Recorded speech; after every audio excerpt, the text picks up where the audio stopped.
எல்லாரும் உறவினர்கள் எல்லாரோடையும் அன்பா பாசமா இன்னைக்கு வாழ்ந்துட்டு இருக்கமா. ஒருத்தன்ட்ட கேட்டால் எங்கள் அப்பா கூட பேசி 10 வருஷம் ஆகுது சாருங்கிறான்.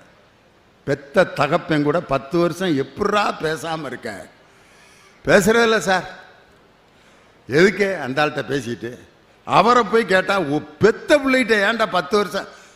அவன் ஏதாவது வாழ்க்கையை தேடிட்டு போயிட்டேன், நமக்கு அவனுக்கு டச் இல்லை சார். வாழ்க்கையா அதுன்னு கேட்குறேன். பெத்த அம்மாட்ட 3 வருஷம் பேசாமல் இருக்க மகனுகளை பார்க்குறேன். எப்பட்றா? என்னாலையும் 1/2 மணி நேரம் கூட இருக்க முடியாது என்னுடைய அம்மாட்ட போய் உட்காந்து. எப்படா திருவள்ளூரில் பேசுனேன்னு கேட்டால் எங்கள் அம்மாட்ட ஒரு 10 நிமிஷம் நான் பேசின ஜோக்கெல்லாம் சொல்ல எங்கள் அம்மா பாதி காது கேட்டு கேட்காம அதை கேட்டு இப்படி ஒரு கை தட்டுவாங்க பாரு. அதில் இருக்க சந்தோஷம் உலகத்தில் வேற என்ன உண்டுங்கிறேன். என் வயதான தாயிடம் நான் பேசியதை சொல்லி கொஞ்ச நேரம் எங்கள் அம்மா அதை என்னை தூக்கி அந்த இடத்துல அந்த தோள்பட்டையில் கொஞ்ச நேரம் வச்சிருப்பாங்க பாருங்க. கோடி ரூபாய் கொடுத்தாலும் இந்த மகிழ்ச்சியை எந்த மனிதனுக்காவது இன்னொருத்தர் கொடுக்க முடியுமா? அதே மாதிரி என் பிள்ளையன், என் மக, என் பேரன், உண்மையிலே நான்லாம் என் பேர பிள்ளைய வந்த பிறகு சொல்லான்ட்டு இருந்தேன் அவனுங்கள்ட்ட, டேய் பொது இடத்துல என்னை போடா வாடானாது கூப்பிடு, தாத்தான் மட்டும் கூப்பிட்றாதரா. ரொம்ப கஷ்டப்பட்டு பில்டப் பண்ணி வச்சுருக்கேன், தாத்தான் கூப்பிட்றாதான்ட்டு அவனுக்கு ஆர்டர் போடலான்ட்டு இருந்தேன். ஆனால் இன்னைக்கு என் மனைவி என்னை அத்தான்னு கூப்பிட்றத விட, என் பிள்ளை என்னை அப்பான்னு கூப்பிட்றத விட, எங்கள் அக்காம என்னை மாமான்னு கூப்பிட்றத விட, எங்கள் அண்ணன் என்னை சித்தப்பான்னு கூப்பிட்றத விட, என் கொழுந்தியா என்னை மச்சான்னு கூப்பிட்றத விட, என் பேர பிள்ளை என்னை தாத்தாங்கிறான் பாரு. அந்த வார்த்தை தான் இன்னைக்கு மிகப்பெரிய மகிழ்ச்சியை தருது. உறவுகள் தருகின்ற மகிழ்ச்சி அது ஒரு பக்கம். நண்பர்கள் அப்படின்னு பேசுறதுக்கு 2 பேர், இவங்க தான் நண்பர்கள். உறவுகளை அல்லாமல் நமக்கு வாழ்க்கையில் யாருன்னே தெரியாமல் திடீர்னு நமக்கு ஒருத்தன் உதவி செய்வான், அவன் யாருன்னே தெரியாது. அப்படிப்பட்ட நண்பர்கள் இருப்பாங்க. வேற மதத்தில் வேற ஜாதியில் பக்கத்து வீட்டில் பேசி பழகி உறவினர்களுக்கு கொடுக்காத ஒரு முக்கியத்துவத்தை நண்பர்களுக்கு நம்ம கொடுப்போம். அப்படின்னு சொல்லி நட்புன்னு பேசுறதுக்கு 2 பேச்சாளர்கள். உறவினர்களே அப்படின்னு பேசுறதுக்கு இந்த பக்கம் அணித்தலைவராக வந்திருக்காரு. உண்மையிலே அவர் வாழ்க்கையில் நடந்த ஒரு சம்பவத்தை இன்னைக்கு நான் நினச்சி பார்த்தேன்.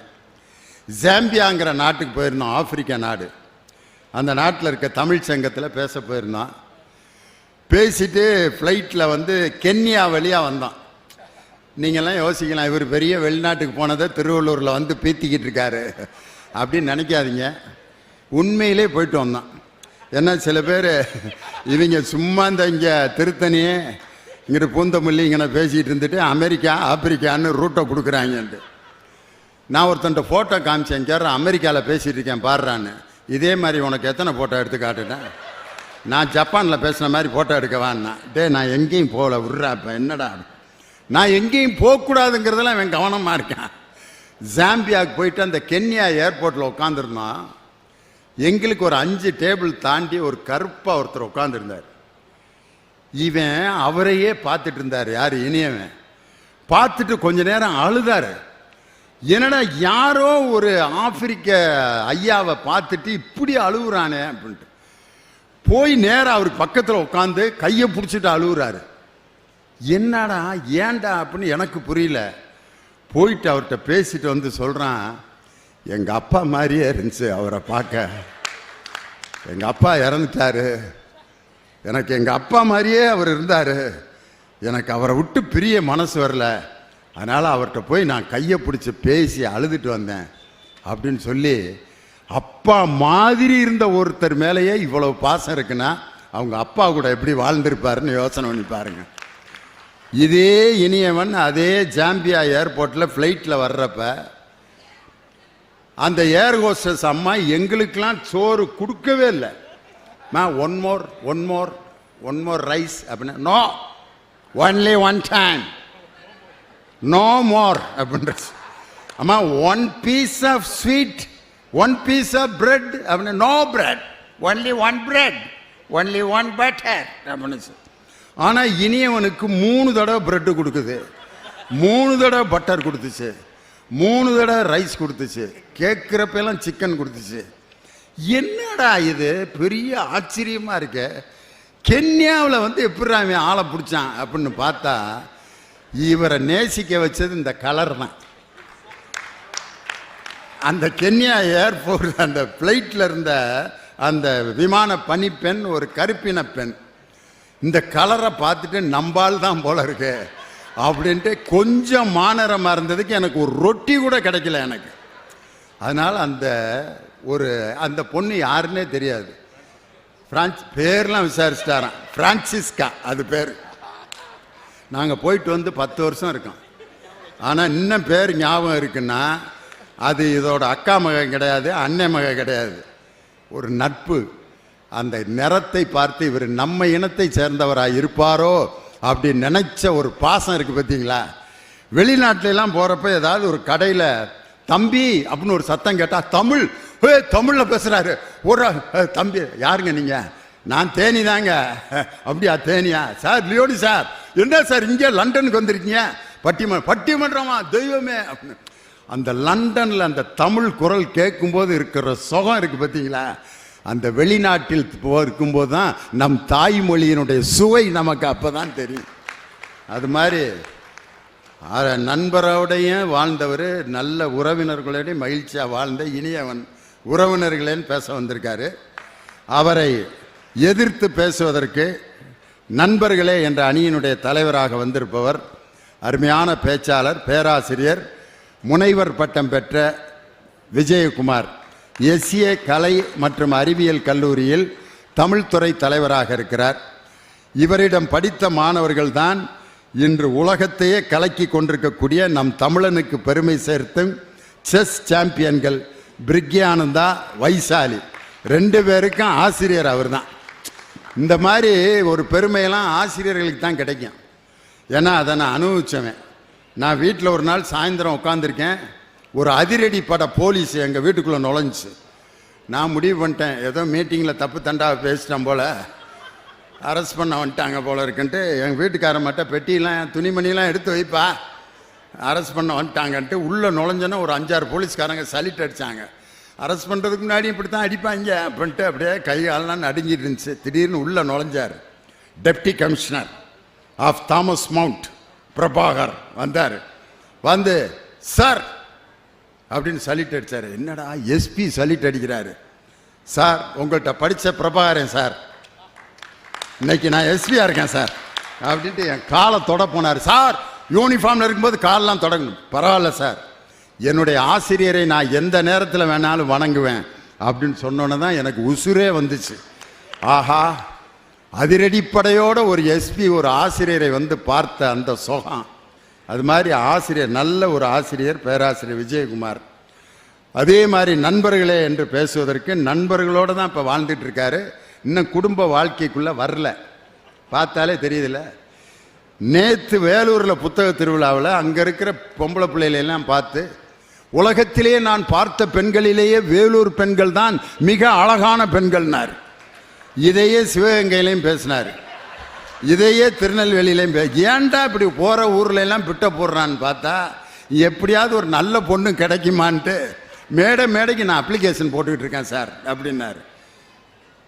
தம்பி இங்கேயும் அதே அப்ளிகேஷன் போடு, உனக்கு உண்மையிலே நல்ல பொண்ணு எந்த ஊரில் வேணாலும் உனக்காக ஒருத்தி காத்திருப்பாயா. அதனால் அது வரைக்கும் நண்பர்களை அணியில் பேச நான் வளர்த்த பிள்ளை.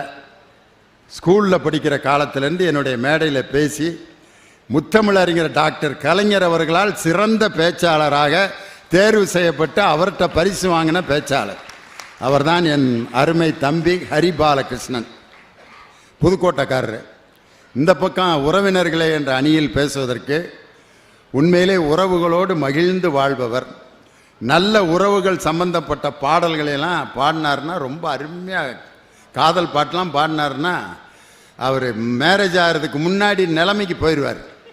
உதாரணத்துக்கு ஒரு ஊரில் பாடினார் பாருங்க ஒரு பாட்டு, இன்னும் கொஞ்ச நேரம் இருந்தாதான் என்ன, ஏன் அவசரம் என்ன அவசரம் சொல்லு பொன்னே, இன்னும் பேசக்கூட தொடங்கல, இன்னும் நெஞ்சமும் கொஞ்சமும் நிறையல. என்னை விட்டு போகாதே, என்னை விட்டு போகாதே, இன்னும் கொஞ்ச நேரம் இருந்தாதான் என்ன அப்படின்னு ரசிச்சு பாட்டெலாம் பாடுவார். அவர்தான் கடலூர் தணிகைவேல். நல்ல பேச்சாளர் மட்டுமல்ல, நல்ல குறும்படங்களை இயக்கிய கொள்ள விடுவார். அநீதின்னு ஒரு குறும்படத்தை இயக்கி அதில் என்னுடைய பையனை கதாநாயகனை நடிக்க வச்சார். பெரிய வேலையில் இருந்த என் மகன் இவரால் இப்போ முழு நேரம் நடிகராக மாறிட்டான். 75,000 ரூபா சம்பளத்தில் இருந்தவன் அந்த வேலையை விட்டுட்டு பிஇ MBA படிக்க வச்சு இன்னைக்கு ஒரு நடிகராக மாறி அழகிய கண்ணேன்னு ஒரு படத்தில் ஹீரோவாக நடிச்சிட்டான். இப்போ சாமானியன்னு ராமராஜன் கூட நடித்து அந்த படம் இப்போ ரிலீஸ் ஆக போகுது. ஒரு இன்ஜினியரை நடிகனாக்கிய பெருமை கடலூர் தணிகைவேலைத்தான் சார். அதனால் ரொம்ப அருமையாக ரசித்து கேட்டுட்ருக்கீங்க. உண்மையிலே கலெக்டர் சார் சொன்னார், நம்பிக்கையோடு சொன்னார், நீங்கள் பேச ஆரம்பிங்க சார், கூட்டம் வந்து நிறைஞ்சிரும்னார். அவர் மனதை போலவே இந்த அரங்கு நிறைந்திருக்கிறது. அதனால் முதல் நாளே இந்த அரங்கு நிறைந்திருக்கிறது அப்படின்னு சொன்னால் இன்னும் வரும் நாட்களில் மிகப்பெரிய அரங்கு நிறைந்த நிகழ்ச்சிகள் இந்த புத்தக திருவிழாவில் நடைபெற்று சென்ற ஆண்டை விட அதிக அளவில் புத்தகம் இங்கே விற்பனையானது என்ற சாதனையை திருவள்ளூர் மாவட்டம் பெற்று காட்டும். அதற்கான சாதனையை, அந்த பரிசினை அடுத்த சுதந்திர தினத்தன்று முதலமைச்சரிடம் நம்ம கலெக்டர் அவர்கள் பெறுவார்கள் அப்படிங்கிற நம்பிக்கையோடு இப்பொழுது முதலாவதாக நிம்மதியை மகிழ்வையும் வாழ்வில் தருபவர்கள் நண்பர்களே அப்படிங்கிற அணியில் பேராசிரியர் விஜயகுமார் உங்கள் பலத்த கரவொலியோடு மேடைக்கு வருகிறார். வாங்க.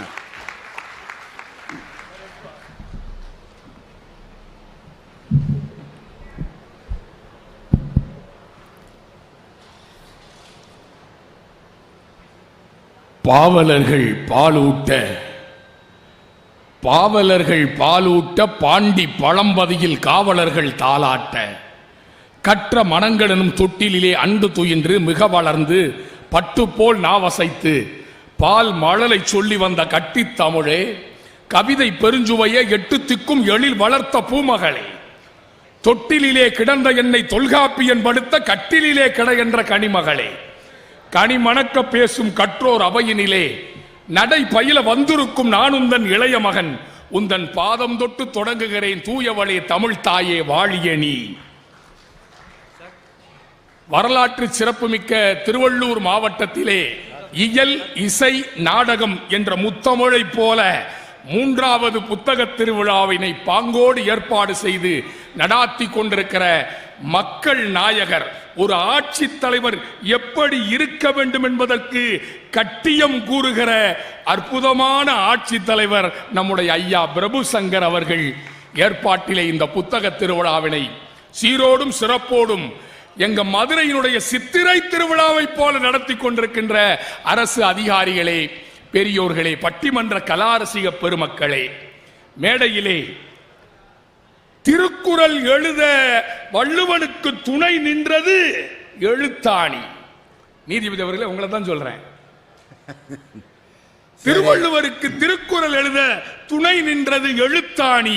ஓடும் தேருக்கு அடிப்படையாக இருப்பது அச்சாணி. சினிமாவில் கொடிகட்டி பறந்தது ஹன்சிகா மோத்வானி.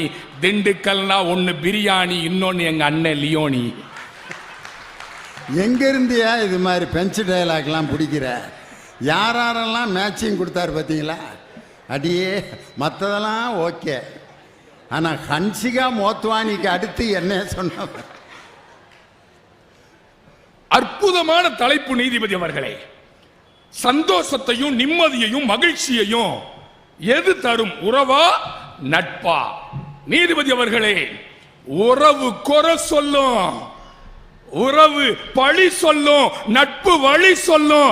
அதனால தான் வள்ளுவ பெருந்தகை அழகா சொன்னாரு, உடுக்கை இழந்தவன் கைபோல் அங்கே இடுக்கண் களைவதாம் நட்பு. ஒரு மேடையிலே ஆடை நெகிழ்கிற போது அந்த கை வேகமாக போய் அந்த ஆடையை சரி செய்யுமே, அதை போல நண்பன் ஆபத்திலே இருக்கின்ற போது ஓடி போய் ஆபத்திலே இருந்து ஆபத் பாந்தவனாக காப்பாற்றுவது நட்பு என்பதை தான் வள்ளுவ பெருந்தகை அழகா சொன்னார். மிஸ்டர் இனியவன், பேசு பணிவாக, உண்பாய் அளவாக, சுவாசி ஆழமாக, தூங்கு அமைதியாக, உடுத்து அழகாக, சிந்தி சுயமாக, நம்பு சரியாக, பழகு நாகரிகமாக என்று சொல்லிக் கொடுப்பது நட்பு. நீதிபதி அவர்களே, அதனால் தான் சொன்னான் ஒரு கவிஞன், காதலுக்கும் நட்புக்கும் என்ன வித்தியாசம் சொன்னா ஒரு கவிஞன், இதயத்தை தொலைத்து விட்டு சுவாசிக்க காற்றை தேடுவது காதல், சுவாசிக்க இதயத்தையே தருவது நட்பு என்று ஒரு கவிஞன் சொன்னார் என்றால் அதுதான் நட்பு. உறவு இன்னைக்கு எப்படி இருக்குது? போலீஸ்கார் ஐயா கரெக்டா சொல்லுவாங்க, தனியா மட்டும் நம்ம வண்டியில போறோம்னு வச்சுக்கோங்க, போலீஸ்கார் சிக்னல் நம்ம நிப்பாட்டி லைசன்ஸ் எடு, இன்சூரன்ஸ் எடு, ஹெல்மெட் எடு எல்லாம் கேட்பாரு. பின்னாடி நம்ம மனைவியோட வண்டியில போனோம்னு வச்சுக்கோங்க, நீதிபதி அவர்களே விட்டுருவார். அவருக்கு தெரிஞ்சிருக்கு, பாவம் ஏற்கனவே ஒரு பிரச்சனையோட போயிட்டு இருக்கான், இன்னொரு பிரச்சனை வேற நம்ம கிளப்பணுமா. விஜயகுமார் எப்படி அனுபவிச்சிருந்தா உண்மையிலே போலீஸ்காரங்க இனி உன்னை தனியா வந்தா கூட பிடிக்க மாட்டாங்கய்யா. நீதிபதி அவர்களே, காலையில பேஸ்புக்ல ஒரு ஹஸ்பண்ட் ஸ்டேட்டஸ் போட்டாரு, போன எடுத்துக்கிட்டு, இன்றைக்கு நல்ல காலை, இது ஒரு அழகான நாள், இந்த நாளில் நான் மகிழ்ச்சியாக இருக்கிறேன் அப்படின்னு ஹஸ்பண்ட் ஸ்டேட்டஸ் போட்டாரு. உடனே மனைவி கமெண்ட் போட்டாங்க, சவால் ஏற்றுக்கொள்ளப்பட்டது. நீதிபதி அவர்களே, உறவா உறவு. நீதிபதி அவர்களே, ஒரு கல்யாண வீட்டில உறவு என்ன செய்யும் தெரியுமா? மாப்பிள வடை போடல, மாப்பிள அப்பளம் சவுக்கு சவுக்குன்னு இருக்கு, மாப்பிள மேலாப்புல எடுத்து ரசம்னு ஊத்துனாங்க, மிடில் எடுத்து சாம்பார்னு ஊத்துனாங்க, கீழே எடுத்து காயின்னு ஊத்துனாங்க. தம்பி போய் வேமா சாப்பிடு, அது கூட கிடைக்காம போயிடும். உறவுகள் சாப்பாட்டில் குறை சொல்லும், ஆனால் என் நண்பன் தங்கச்சி கல்யாணம் சாம்பார் வாளியை தூக்கிட்டு வேர்க்க விருக்க பரிமாறுவதற்கு செல்லுவான் நண்பன். அதைத்தான் நீதிபதி அவர்கள் நாங்க சொல்றோம். இன்னைக்கு உறவுகள் எப்படி இருக்கு? என் பொண்டாட்டிலாம் அவங்க அண்ணன் தம்பி வந்தா ஒரு மாதிரி கவனிக்கிறா, எங்க அண்ணன் தம்பி வந்தா ஒரு மாதிரி கவனிக்கிறா. ஒரு கண்ணுல வெண்ண, ஒரு கண்ணுல சுண்ணாம்பு. நடக்குதா இல்லையா? அவங்க அண்ணெல்லாம் வந்துட்டாருன்னு வச்சுக்கோங்க, என்னங்க வேமா எந்திரிங்க, எங்க அண்ணன் வந்திருக்கிறாரு, போய் பாய் கடையில போய் கைமா வாங்கிட்டு வாங்க, வெறா மீன் வாங்கிட்டு வாங்க, வஞ்சிர மீன் வாங்கிட்டு வாங்க, ஆட்டுக்கால் சூப்பு போடணும், ஆட்டுக்கால் வாங்கிட்டு வாங்க. அதே எங்க அம்மா, எங்க அண்ணனுக்கு நெஞ்சு கறினா அப்படி பிடிக்கும், அப்படியே கொத்தி வாங்கிட்டு வாங்க. அந்த அண்ணன் முக்கா துட்டுக்கு பிரயோஜனம் இல்லாதவனா இருப்பேன். இது வரைக்கும் வீட்டுக்கு ஒரு மிக்சர் பொட்டலம் கூட வாங்காம வந்துடுவாரு, வாங்கிட்டு வர மாட்டாங்க. அந்த அண்ணன் வந்ததுக்கு கறியை கொத்தி வாங்கிட்டு வாங்க.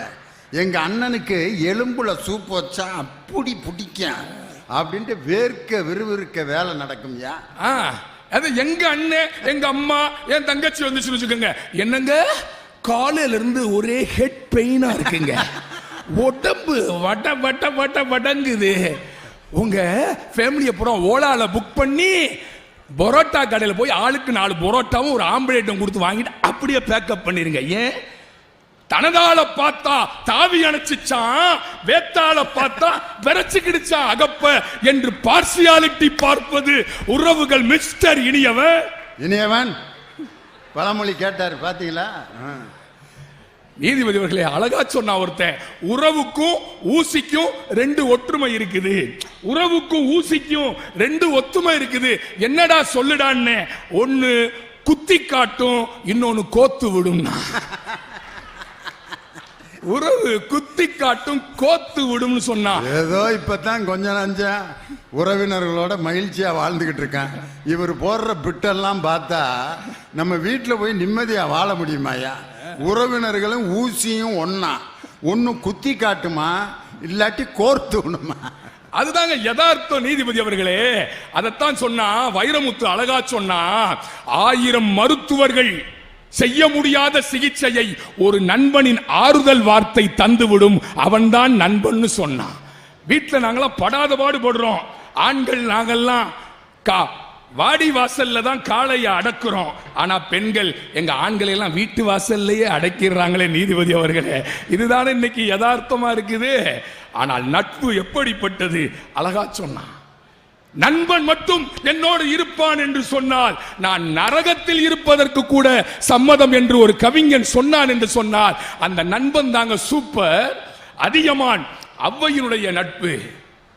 ஒரு நாள் போக மாட்டோம், என் நண்பன் இருக்கிறான். அவ்வை என்ன செய்வாளா, ஒரு நாள் செல்லலம், இரு நாள் செல்லலம், ஒரு நாள் போக மாட்டோம், 2 நாள் போக மாட்டோம், பல நாள் பலரோடு செல்லினும். வாங்கப்பா எல்லாரும் வாங்க, என் ஃப்ரெண்டு அதிகமான இருக்கான் வாங்க அப்படின்னு கூட்டிட்டு போவாளாம் அவ்வை.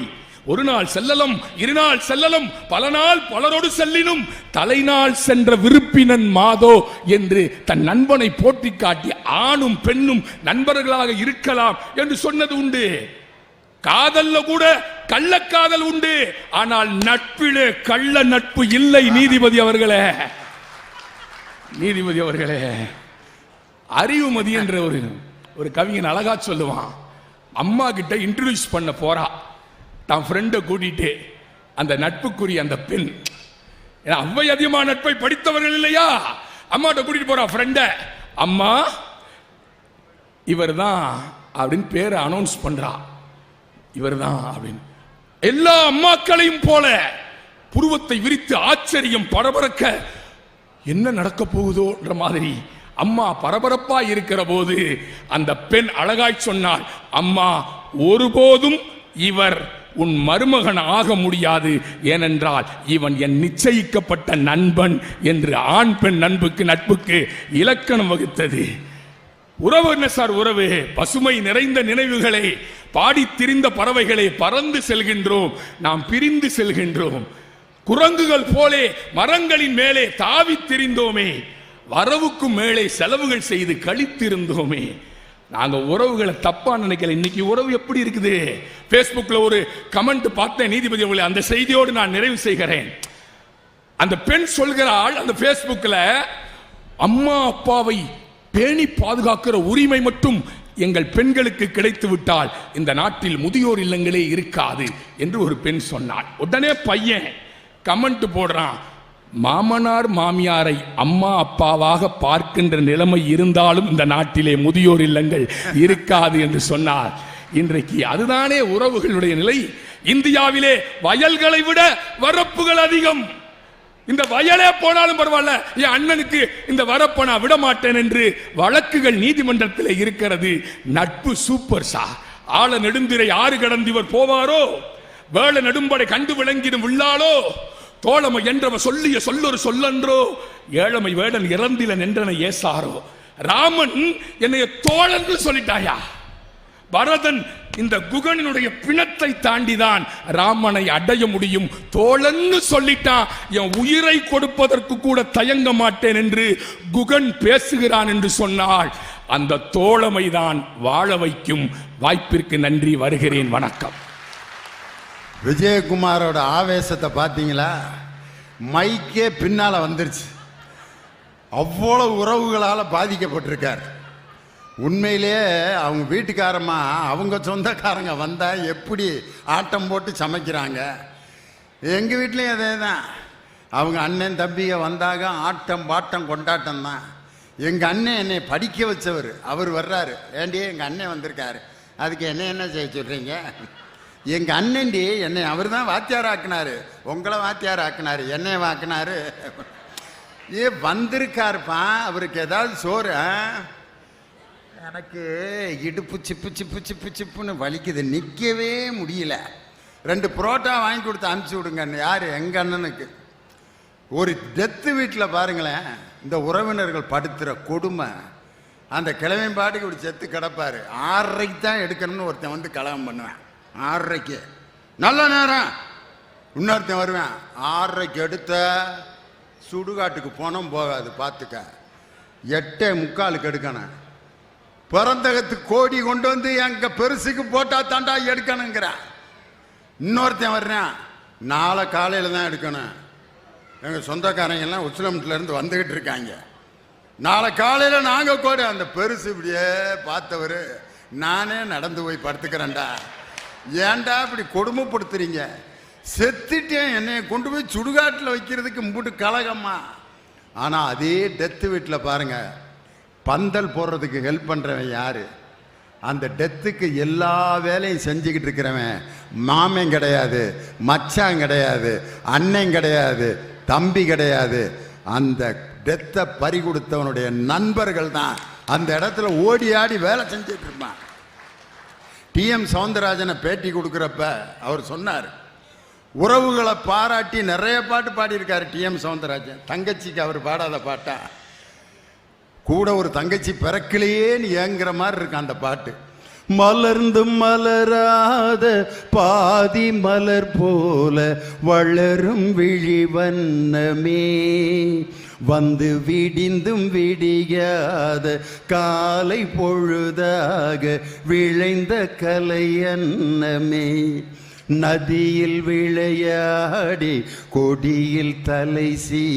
ஒரு தங்கச்சி பிறந்து கூட இப்படி பாடணும்டான்னு நினைப்பான் நிறைய பேர். அப்படி பாடுவார். பெத்த தாய்க்கு பாட்டு டிஎம்எஸ் பாடாத பாட்டா? டே அப்பா, எல்லாம் எனக்குள் இருந்தாலும் என்னை தனக்குள் வைத்திருக்கும் அன்னை மனமே என் கோயில், அவளே என்றும் என் தெய்வம். அன்னை மனமே என் கோயில், அவளே என்றும் என் தெய்வம். உலகம் பிறந்தது எனக்காக, ஓடும் நதிகளும் எனக்காக. பெத்த தாய்க்கு அப்படி பாடுவார். எல்லாத்தையும் அசால்ட்டா பாடிட்டார். ஆனா நட்புக்காக ஒரு பாடின ஒரு பாட்டுக்கு அவரை படுத்தின பாடு அந்த மியூசிக் டைரக்டர் உயர்ந்த மனிதன் படத்துல சிவாஜி கணேசன் சுந்தரராஜன அவர் வீட்டில் டிரைவரா இருப்பாரு நண்பர். அவங்க 2 பேரும் சந்திச்சு ஒரு இடத்துல நட்பை வெளிப்படுத்துற பாட்டு. விஸ்வநாதன் டியூன் போட்டு டிஎம்எஸ் பாடுறார். அந்த நாள் ஞாபகம் நெஞ்சிலே வந்ததே நண்பனே நண்பனே நண்பனே. சரியில்லை, இன்னும் நல்லா ஓடிட்டு வந்து மூச்சு வாங்குற மாதிரி பாடுங்க. அந்த நாள் ஞாபகம் எப்படித்தாயா பாடுறது அப்படின்னு சொன்னோன்னா எம்எஸ் விஸ்வனா என்ன பண்ணார் தெரியுமா? ஸ்டுடியோவிலிருந்து ஒரு 100 மீட்டர் அவரை தள்ளி அங்கிருந்து ஓடிவா அப்படின்ட்டு ஓடி வந்து அந்த கேபின்குள்ள மூச்சு வாங்கிக்கிட்டே தொடங்கி பாடினார். அதுதான் அந்த பாட்டு. அந்த நாள் ஞாபகம் நெஞ்சிலே வந்ததே நண்பனே நண்பனே நண்பனே, இந்த நாள் அன்று போல் இன்பமாயில்லையே, அது ஏன் ஏன் நண்பனே. பாசமென்றும் நேசமென்றும் வீடு என்றும் மனைவி என்றும் 100 சொந்தம் வந்த பின்னும் தேடுகின்ற அமைதி எங்கே, அமைதி எங்கே அப்படின்ட்டு இப்படி கீழே குனிஞ்சு ஒரு அழுகையை போட்டு, பள்ளியை விட்டதும் பாதைகள் மாறினோம், கடமையும் வந்தது கவலையும் வந்தது, பாசமென்றும் நேசமென்றும். திருப்பி ஒரு நண்பனுக்காக பாடின பாட்டுக்கு ஓடி வந்து மூச்சு இறைக்க பாடுறான்ட்டு அந்த மியூசிக் டைரக்டர் பெர்ஃபெக்ஷனை விரும்பினார். நட்புங்கிறது அவ்வளவு ஆழமானது. பேசுகிற மாதிரி ஐடியாவா இல்லை பிறப்புரியா கடலூருக்கு? ஏன்னா அந்த போடு போட்டு உட்காந்துருக்கார் விஜயகுமார். வாங்க கடலூர் தனியவேல் உறவினர்களே அப்படிங்கிற அணியை தொடக்கி வைக்க வருகிறார். வாங்க.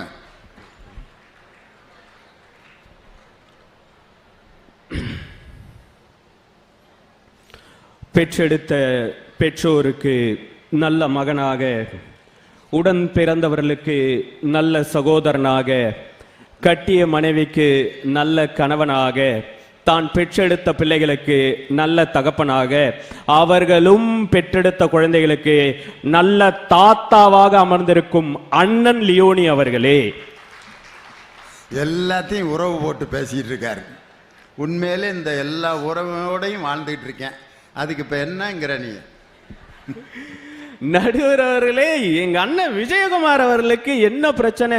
வந்ததுல இருந்து உறவுகளை பூரா சபிச்சுட்டு போய், அதுவும் பொண்டாட்டிய பைக்ல பின்னாடி உட்கார வச்சுட்டு போனா போலீஸ் ஆபீசருக்கே தெரியும் அவனே ஏற்கனவே ஒரு பிரச்சனையோட போறான்றதுனாலதான் அவனை நிறுத்துறது இல்லை அப்படின்னு சொன்னார். நானும் ஒரு காவல்துறை அதிகாரிட்ட கேட்டேன், ஏன் சார் ஃப்ரெண்ட்ஸ் எல்லாம் உட்கார வச்சுட்டு போனா நிறுத்துறீங்க, ஆர்சி புக் எங்க, லைசன்ஸ் எங்க, அப்படி எல்லாம் கேட்கறீங்க, ஆனா பொண்டாட்டிய உட்கார வச்சுட்டு போகும்போது மட்டும் ஆம்பளைகளை நிறுத்தவே மாட்டேன்றீங்களே, ஏன் எங்க விஜயகுமார் அண்ணன் சொன்ன மாதிரி அவங்கள தொல்லை அப்படின்னு நினைக்கிறீங்களா அப்படின்னு சொன்னப்போ அந்த காவல்துறை அதிகாரி சொன்ன வார்த்தை என்ன தெரியுமா? ஒருவேளை ஃப்ரெண்ட்ஸோட போறவன் நல்ல காரியத்துக்கும் போகலாம், இல்லை உருப்படாத காரியத்தை செய்யறதுக்கும் போகலாம். அதனால அவனை நிறுத்துறேன். எவன் ஒருத்தவன் பொண்டாட்டிய பின்னாடியே உட்கார வச்சுட்டு போறானோ அவன் உருப்படியான காரியத்துக்கு மட்டும்தான் போறான்ற காரணத்தினால தான் அவனை நான் நிறுத்துறது கிடையாதுன்னு. எங்க இருந்து ஏன் இப்படிலாம் சிந்திக்கிறீங்க? மனைவி கூட ஒருத்தன் பைக்கில் போறான்னா உண்மையிலே நல்ல காரியத்துக்கு தான் போறான்னு அர்த்தம். பின்னால உட்காந்துருக்கவன் எவனே தெரியாம போறான்னா, நான் இதுக்கு விளக்கம் சொல்ல விரும்பல. திருவள்ளூர்ல எங்கேயாவது ஏதாவது வாங்கி வைக்க சொல்லியிருப்பேன், அல்லது ஏதாவது பச்சை போடு கடையில் ஏதாவது வாங்கி வச்சு ரெடியா இருப்பாங்க. நல்ல காரியங்களுக்கு மனைவியோட தான் ஏன் போக முடியும்? இது கூட தெரியாம ஒரு விஜயகுமார் ப்ரொஃபஸரா வேலை பார்த்துக்கிட்டு இருக்கார். நடுவர்களே, இன்றைய சூழல்ல பாருங்க, இன்ஸ்டாகிராம்ல எனக்கு 25,000 ஃபாலோவர் இருக்காங்க, வாட்ஸ்அப்ல எனக்கு 1000 ஃப்ரெண்ட் இருக்கிறான், ஃபேஸ்புக்ல ரெக்வெஸ்ட் அக்செப்ட் பண்ணவே முடியல, எனக்கு 5000 ஃப்ரெண்ட்ஸ் இருக்கிறான் அப்படின்னு சொல்லிக் கொள்கின்ற எல்லா நபர்களுக்கும் நான் ஒரு விஷயத்த சொல்றேன். உனக்கு இன்ஸ்டாகிராம்ல 25,000 ஃபாலோவர் இருக்கலாம், வாட்ஸ்அப்ல 1000 ஃப்ரெண்ட் இருக்கலாம், ஃபேஸ்புக்ல 5000 ஃப்ரெண்ட் இருக்கலாம். நீ அடிபட்டு ஹாஸ்பிட்டல்ல அட்மிட் ஆனனா உன் தலைமாட்டில் உட்கார்ந்து அழுது உன் தாயோ மனைவியோகவோ மட்டும்தான் இருப்பாங்களே தவிர உன் நண்பனா இருக்க மாட்டாங்க. என்ன பேச்சு எதிரணியிலிருந்து வந்து, கல்யாணத்துல பாருங்க சாம்பார் வாலியை தூக்கிறது நண்பனா தான் இருப்பான், ₹1 கூட மொய் வைக்க மாட்டான், அவன் சாம்பார் வாலியை தூக்கிட்டு தான் நிற்பான். ஊர் பூரா கடன் வாங்கி எப்படியாவது தன் சகோதரிக்கு எல்லாத்தையும் செய்யணும்னு நினைக்கிற தாய்மாமே, அவனுக்கு தான் சார் தெரியும் அந்த உறவுடைய மகத்துவம் என்னன்னு. சாம்பார் வாலியை தூக்குறானே அந்த நண்பனை உனக்கு தெரியுமா மிஸ்டர் இனிவன் அப்படின்னு எங்க அண்ணனை பார்த்து கேட்டீங்கல்ல. நான் கேட்கிறேன், அவன் சாம்பார் வாலி தூக்குறத மட்டும்தானே நீங்க பார்த்த? நைட்டு 12 மணிக்கு மேல மாப்பிள்ளைய கூட்டு போய் ரூம்ல கதவை சாத்திட்டு அவன் பீர் பாட்டில தூக்குறது உனக்கு தெரியுமா சார்? கல்யாண வீட்டுல குடிக்கக்கூடிய கலாச்சாரத்தை உண்டு பண்ணதே உங்க நண்பர்கள் தானே சார். பல கல்யாணம் நின்று இருக்கு சார் இந்த நண்பர்களால. 2 குடும்பம் சேர்ந்து பிக்னிக் போவாங்க. 2 குடும்பமும் ஃப்ரெண்ட்ஸ் குடும்பம் தான், சொந்தம் கிடையாது. போயிட்டு மத்தியானம் சாப்பிட்றதுக்கு ஒரு அரை மணி நேரத்துக்கு முன்னாடி லேடிஸ்லாம் கொஞ்சம் வெயிட் பண்ணுங்க, நாங்கள் ஒரு முக்கியமான வேலையாக போகிறோம். என்ன பெரிய ஈராக் பிரச்சனையை பற்றி பேச போகிறாங்க. லேடிஸ்லாம் தனியாக இவருக்கு இங்கே போயிட்டு போகிறப்ப நல்லா போயிட்டு வருவேன், வர்றப்ப இங்கிலீஷில் பேசிட்டு வருவேன். Ladies and gentlemen. மனைவிட்ட வந்து நல்லா இருக்கியா அப்படின்னு கேட்பேன். காலையிலேருந்து உன் கூட தானே இருந்தேன், என்னையா திடீர்னு நல்லா இருக்கியான்னு கேட்குறேன். How are you? Very nice, fine. எங்கேயாவது பொம்பளை எப்படி போய் தண்ணி போடுறாங்களா? கிடையாது. ஆம்பளை அந்த நண்பர்கள் தான் இந்த வேலையவே பார்க்கறது. சார், கல்யாண வீட்டில் இருக்கிற அப்பாவோ மாமாவோ உறவுகளோ என்ன தெரியுமா நினைக்கும்? இந்த கல்யாணம் எப்படியாவது நல்லபடியாக நடந்துடணும், ஊர் பூரா ஏகப்பட்ட கடன் வாங்கி நல்லபடியாக நடத்தணுன்றதுக்காக ஏகப்பட்ட செலவு பண்ணியிருக்கோம், நல்லபடியாக இந்த திருமணத்தை நடத்தி முடிக்க வேண்டும் அப்படின்னு நிம்மதியாக நடக்கணும் நினைக்கிறது உறவுகள் சார். ஆனால் நைட்டு மாப்பிள்ளைக்கு ஊற்றி விட்டு அவன் மணவரையில் வந்து உட்காந்து பொண்ணை பார்த்து நீங்கள் தான் சித்தியான்னு கேட்டிருக்கிறான். அத்தோட அந்த பொண்ணு இந்த கல்யாணமே வேணாம்னு எழுந்திருச்சு ஓடி இருக்கு. நண்பர்கள் எல்லாத்துக்குமே நண்பர்கள் பார்த்துக்குவாங்க. நடுவர்களே, நான் ஒரு உறவை சொல்லுகின்றேன், அவ்வளவு அற்புதமான உறவு. என்னுடைய பாட்டி, என் பாட்டியுடைய பேர் ஆவரணம். நான் ஆவரணம்லாம் என் பாட்டியெல்லாம் கூப்பிட மாட்டேன், ஆவாரம்பூன்னு தான் என் பாட்டியை நான் கூப்பிடுவேன். 1ஆம் வகுப்பு கூட படிக்காதவள் என் பாட்டி.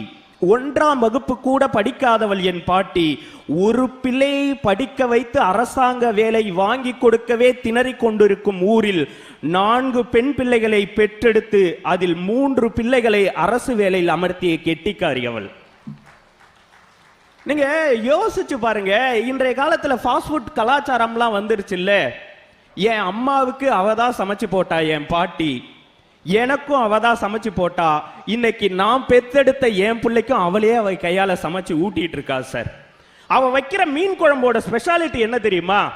தினந்தோறும் நம்ம ஒரு குழம்பு வச்சோம்னா மதியம் ஆச்சுன்னா கொஞ்சம் கெட்டு போயிடும், நைட் ஆச்சுன்னா ரொம்ப கெட்டு போயிடும், மறுநாள் அதை யூஸ் பண்ணவே முடியாது. ஆனா என் ஆவாரம்பூ வச்ச மீன் குழம்பு இருக்குல்ல, நேரம் ஆக ஆக சூடு பண்ண அதோடைய சுவை கூடுமே தவிர ஒரு நாள் கூட குறைந்ததே கிடையாது. நடுவர்களே, அந்த பாட்டி எப்படிப்பட்டவள் தெரியுமா? நான் ஏதாவது தவறு பண்ணிட்டேன்னு வச்சுங்களேன் வீட்டில், என் பாட்டி சொல்லிடுவா சாயந்தரமே, நைட்டுக்கு உங்க அப்பன் வருவான், முதுகுல பட்ட பட்டையா உன்னை உரிச்சு எடுக்க போறான், உங்க அப்பன் அடிக்கிறதுக்கு முன்னாடி நான் சமைச்சு வச்சிடுறேன், சாப்பிட்டுட்டு தெம்பா அடி வாங்கு சாமி உங்க அப்பன் கிட்ட அப்படின்னு சொல்லி என் அப்பனிடம் அடி வாங்குவதற்காக என் உடம்பை தயார் செய்தவள் என் பாட்டி. உறவுகள் என்பது அவ்வளவு அற்புதமான விஷயம் சார். அண்ணன் சொன்னாரே பொண்டாட்டினாலே தொல்லை அப்படின்னு சொல்லி, ஃப்ரெண்டு வந்து சொல்லலாம், நான் பாத்துக்கிறேன்டா மச்சான், நான் பாத்துக்கிறேன்டா மச்சான், இதெல்லாம் ஒரு பிரச்சனையா அப்படின்னு சொல்லி ஃப்ரெண்டு உங்களுக்கு கர்ச்சீஃப் எடுத்து கொடுப்பான் உங்கள் கண்ணீரை துடைக்க. ஆனால் மனைவியின் முந்தானை மட்டும்தான் உங்கள் கவலையையும் சேர்த்து துடைக்க வல்லது. யோசிச்சு பார்க்கணுமா இல்லையா? இதான் ஒரு கவிஞர் அழகா பாட்டுல சொன்னார். யாருமே கைதட்ட மாட்டாங்கன்னா அப்படி ஒரு முந்தானை இது வரைக்கும் எனக்கு இன்ன வரைக்கும் கிடைக்கலையா ஐயா.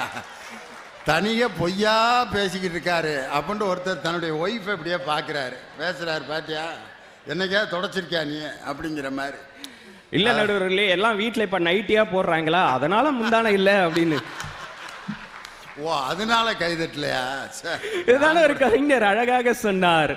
உலகம் எனக்கென்றும் விளங்காதது, உறவே எனக்கென்று விளங்கானது, அடடா முந்தானை சிறையானது, இதுவே என் வாழ்வில் முறையானது, பாறை ஒன்றின் மேலே சிறு பூவாய் முளைத்தாயே, உறவுக்கு உயிர் தந்தாயே, நானே எனக்கு நண்பன் இல்லையே, உன்னால் ஒரு சொந்தம் வந்ததே, என்னை தானே தஞ்சம் என்று நம்பி வந்தாய் மானே.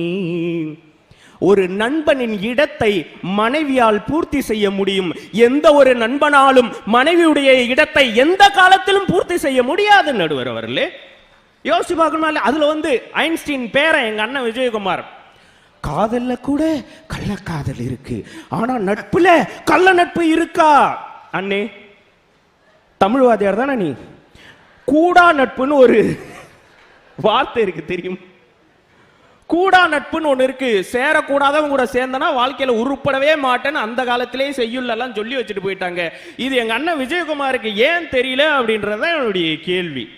நடுவர் அவர்களே, இப்போ இவ்வளவு பேர் வந்து உட்கார்ந்து இருக்கீங்க இல்லையா, நண்பர்களோட நீங்க உட்கார்ந்து இருக்கலாம். ஆனா யோசிச்சு பாருங்க, உங்க வீட்டுல ஒரு காதணி விழா நடக்குது. அவர்கள் சொன்னாங்கல்ல, காது குத்தி அப்படின்னு சொன்னா அங்கேயும் நண்பர் தான் ஃபிளக்ஸ் அடிப்பான், உங்க வீட்டுல என்ன ஃபங்க்ஷன்னாலும் ஃபிளக்ஸ் அடிப்பான் அப்படின்னு சொல்லி. அந்த தாய் மாமன் எவ்வளவு ஏழையா வேணா இருக்கலாம் சார், அவன் வீட்டுல அடுத்த வேளை சாப்பிட்றதுக்கு சாப்பாடு இல்லாம கூட இருக்கலாம்.